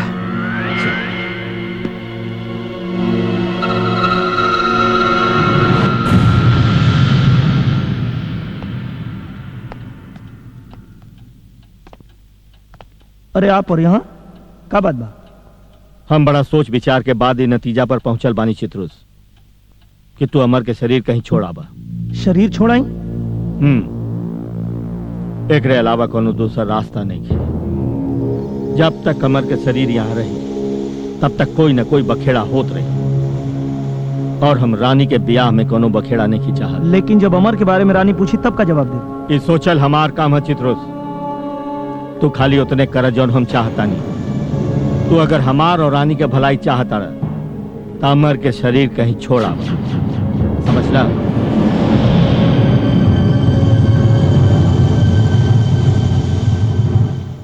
देखा रानी, जल्दी से 7 फेरा मार ला, ना तो चुड़ैल धरी तो जान ले फिर। कच्चा चबा जाइब हम चुड़ैल के। कच्चा चबा जाइब? कहाँ बाणे चकरा खातिर कच्चा चबा जाइब? अरे आजकल तो हमरा से ज्यादा उनका के दादाजी के फिक्र बा। कोई है गप लड़ावा दादाजी के पास? अच्छा हाँ। फटाफट नाश्ता मारा, जरा हमनियों के लड़ावल जाओ। का?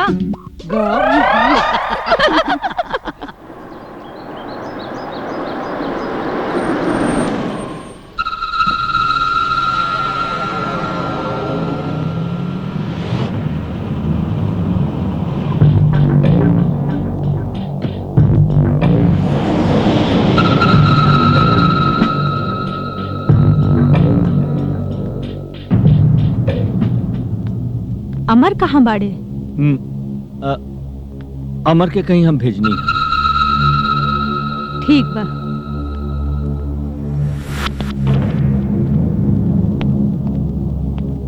प्रणाम दादाजी। अरे रंजीत, खुश रहा। तू यहाँ का बात बा? बाबूजी आपके फौरन बुलौली हैं। हमके फौरन बुलेनी है? का है? दादाजी अमर बाबूजी के पास बैठल बा, जल्दी चली ना तो अनर्थ हो जाई। अमर ओझा बैठा बा? अब चल चलिए।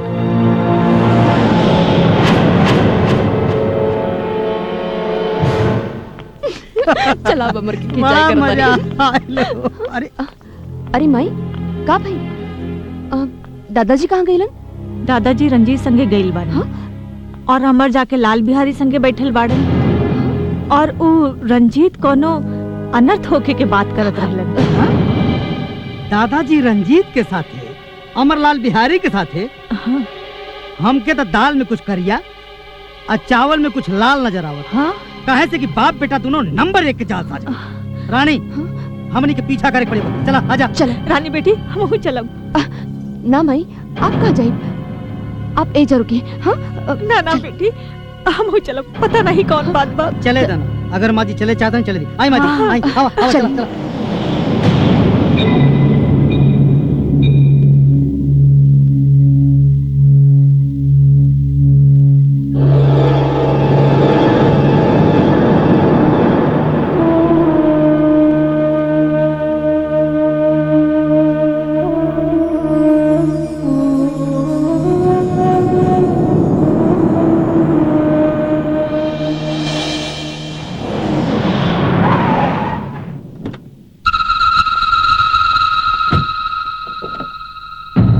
आई दादाजी।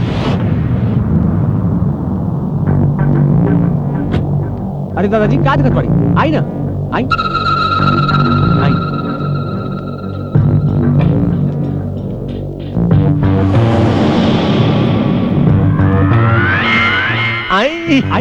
आई चौधरी जी। अरे आई चौधरी जी, आई। आपका बहुत बहुत स्वागत है भाई।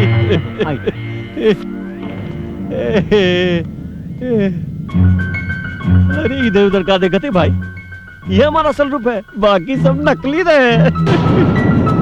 कहा है ना चौधरी जी कि नकली भेष बदलत बदलत हम उकता गए ललित ससुरा। अमर कहाँ बाड़े? अमर कहाँ भाई? यहाँ? अरे यहाँ तो आपके हम बुले लिए भाई, बहुत जरूरी काम रहे आपसे। ऐसा कौन जरूरी काम रहल कि हमके यहाँ बुलौला? नैन लड़ जाई है तो मनवा माँ कसक होइबे करी। अरे सब लोग कहाँ बा? क्या? अरे बेवकूफ, तोरा से पूछे तानी कहाँ बा सब लोग?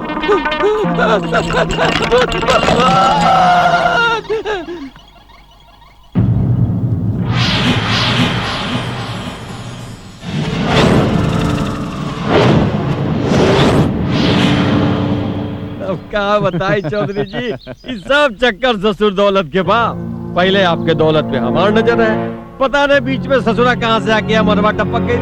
अरे कैसे कैसे करके रास्ता से हटौली है मुआदली ससुरा के। एकर मतलब कि अमर के कातिल तू लोग हवा।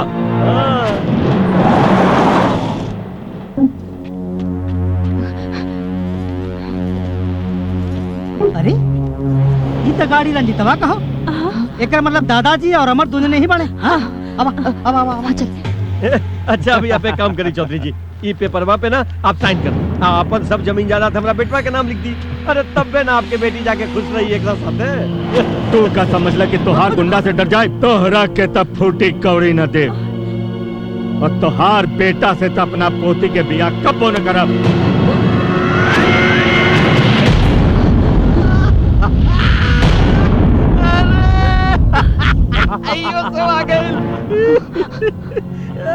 कल जाला चौधरी साहब, बिल्ली के भागे चीका टूटल। अब तो तू बुढ़ा पिया हो करैबा, ई पेपरवा पे साइन हो करबा। ए सुन रे, ले जो सबके बांध दे। छोड़ो। तू बुढ़ा के ले जा, बुढ़ा के भी बांध दे।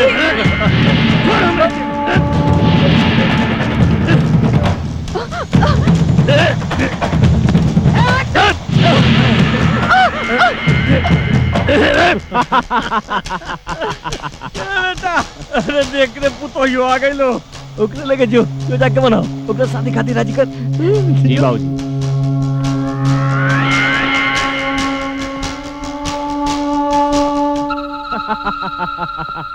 अरे हमारा रानी के पसीना आ गइल बा। पसीना सुन लू है ना बाबूजी का कलहन।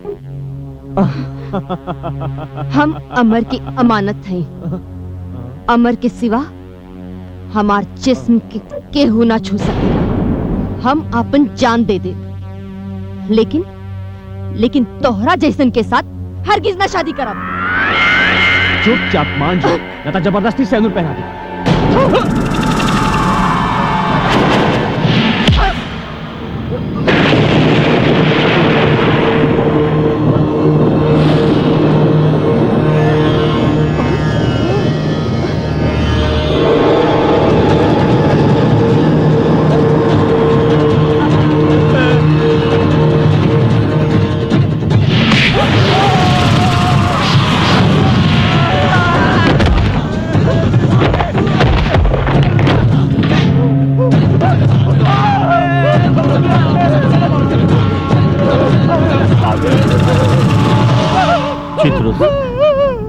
हमसे बहुत बड़ गलती हो गई चित्रुस की हम तो हर बात ना मनी।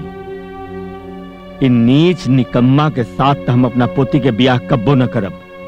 अगर रानी के प्रति तोरा दिल में जरा भी प्यार बा तो तू रानी के रक्षा कर चित्रुस, रानी के रक्षा कर। चिंता मत करो चौधरी जी, हमरा रहते रानी के खरोच भी नहीं।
जहाँ बाड़े रुक जो ना तो माई के काट दे।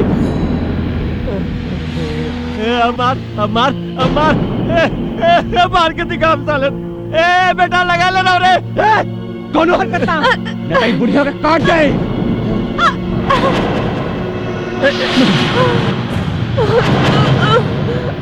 अरे हमारे साले की तरह तू। हे भगवान, हे प्रभु, हे जगत अभियंता, मेरी फरियाद सुनो प्रभु, मेरी फरियाद सुनो प्रभु। अब क्या हुआ? मुझे अमर की आत्मा वापस चाहिए प्रभु। मैं अमर की आत्मा को वापस लेने आया हूं। यह असंभव है। नहीं प्रभु, आपके लिए कुछ भी असंभव नहीं है। आप तो सभी शक्तियों के मालिक हैं प्रभु। इस असंभव को संभव बनाइए, नहीं तो इस देवदूत का दिया हुआ वचन झूठा हो जाएगा। मुझे अमर की आत्मा वापस दे दीजिए, अमर की आत्मा वापस दे दीजिए प्रभु। तुम ऐसा क्यों करना चाहते हो?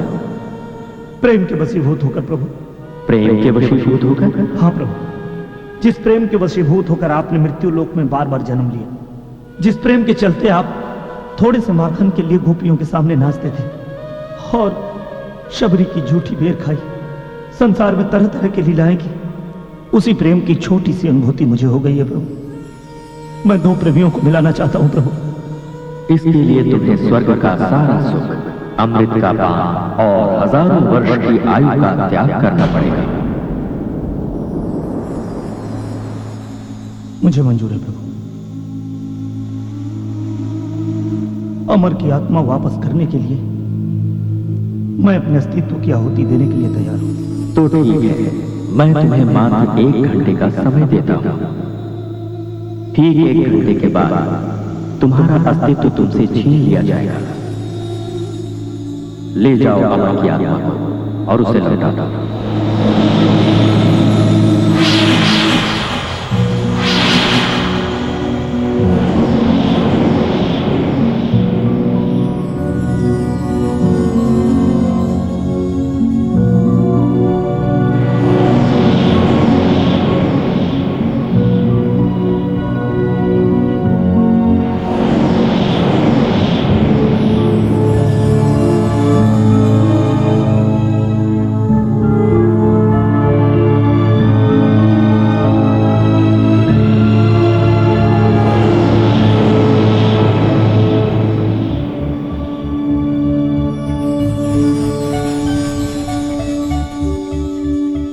अमर की आत्मा, तुम कहां हो? मैं यहां हूं।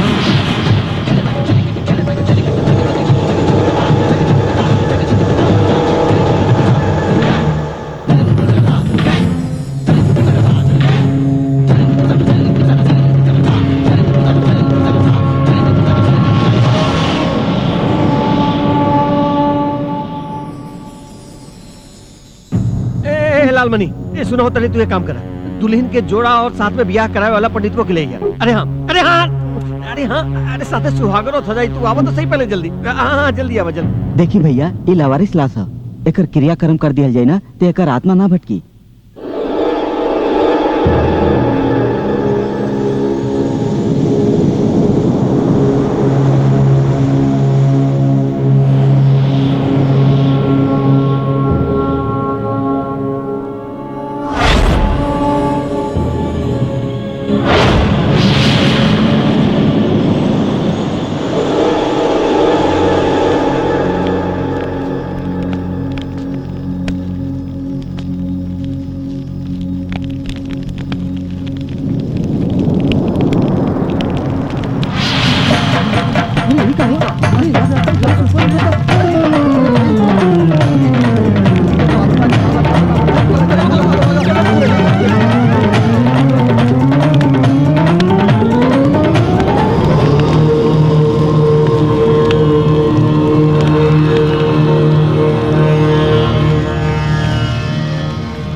हम यहाँ कैसे आगे नहीं? हमारा एक्सीडेंट तो रोड पे भइल है।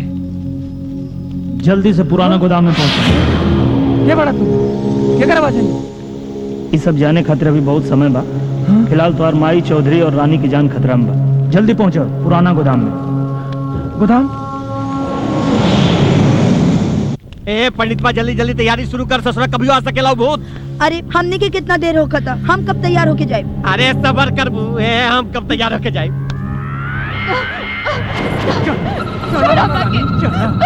दादाजी देखा बाबूजी देखा अपन दुल्हनिया के तैयार करके लेके आ गली शादी का जोड़ा में चल चल अरे शाबाश रे बेटा शाबाश ससुर तू साबित कर दे बेटवा कि तू हमारा ओरिजिनल बेटा है रे। ये सब का है लाल बिहारी? ये शादी के जोड़ा तो हमरे खातिर मंगौले रहला। ए साली रंडी अरे तू का बुझलो कि हम तारा जैसन रंडी से बियाह करके अपन कुल खानदान के नाश कर दी? ए रंडी के औलाद कौने कुल खानदान के बात करत बाड़े रे? तोर कुल खानदान था एक नंबर के हरामी और बेईमान लौकत। और हाँ, एक रंडी के दौलत खाए वाला भड़वा और दलाल कहलावेला। तो के कौन से नाम से बुलाई रे? अरे साधरा लालमणि तू अपन औकात भुला गेले बबनी तू अपन ना आज हम तोके अपन औकात दिखाई। अगर कोई हिली तो हम एक भेजा उड़ा दे। ए लालमणि लालमणि लालमणि देखा मजाक करत नहीं। ए चुप साले, आज हम तोहार झांसा में ना आए। बोल अपने हरामी औलाद के कि रानी के छोड़ दे। अब हम के वो और की जिंदगी बर्बाद ना होके दे। बोल दे बेटा छोड़। रानी तू जल्दी से यहाँ से चौधरी जी के लेके चल जा। क्या करता रे? जल्दी जा। अरे चौधरी का दौलत में तोरो हिस्सा बने। चुप रह साले, आज तलक ना हम हराम की दौलत खाई नहीं ना तो के खाई दे।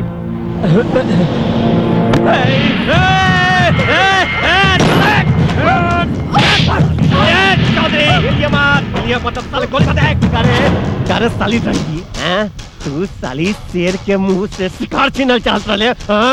साली शेर और तय भड़वे तय तक कुत्ते से भी गए गुजरल बाड़े। साली हराम जाती।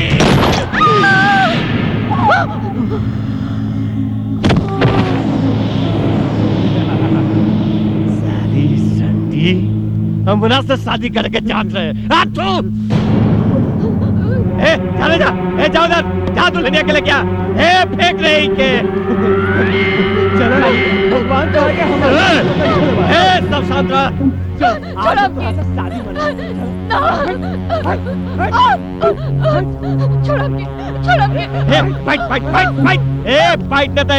ओकरे जैसन मार दे बुढ़ो के भी गोली। ना बेटी तू हमरे मौत के परवाह मत करिया, बाकी एक कमीना से बियाह मत करिया। है पंडित मंत्र पढ़। हरि ओम मंगलम भगवान विष्णु मंगलम गरुड़ध्वजा मंगलम पुंडरी। अरे जल्दी मार मंत्र साले।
चित्रोस, तुम्हारा समय अब पूरा हो चुका है।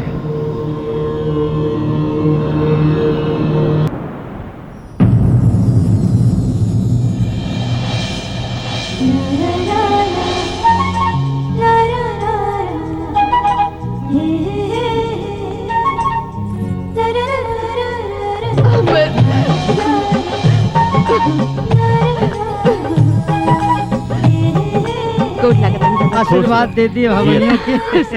प्रणाम दादाजी। सुखी रहे। दादाजी अब हमनियों दोनों प्राणी ही रह जा। हम अमर के सेक्रेटरी बन जाओ और ई जौन बबली बा उ रानी के लइका खिलाई। अच्छा तू लोग अब चल चल चल आओ आओ आओ चलो आवा चल चला चला आवा आवा पंडित जी खूब प्रसाद छिड़कत हवे।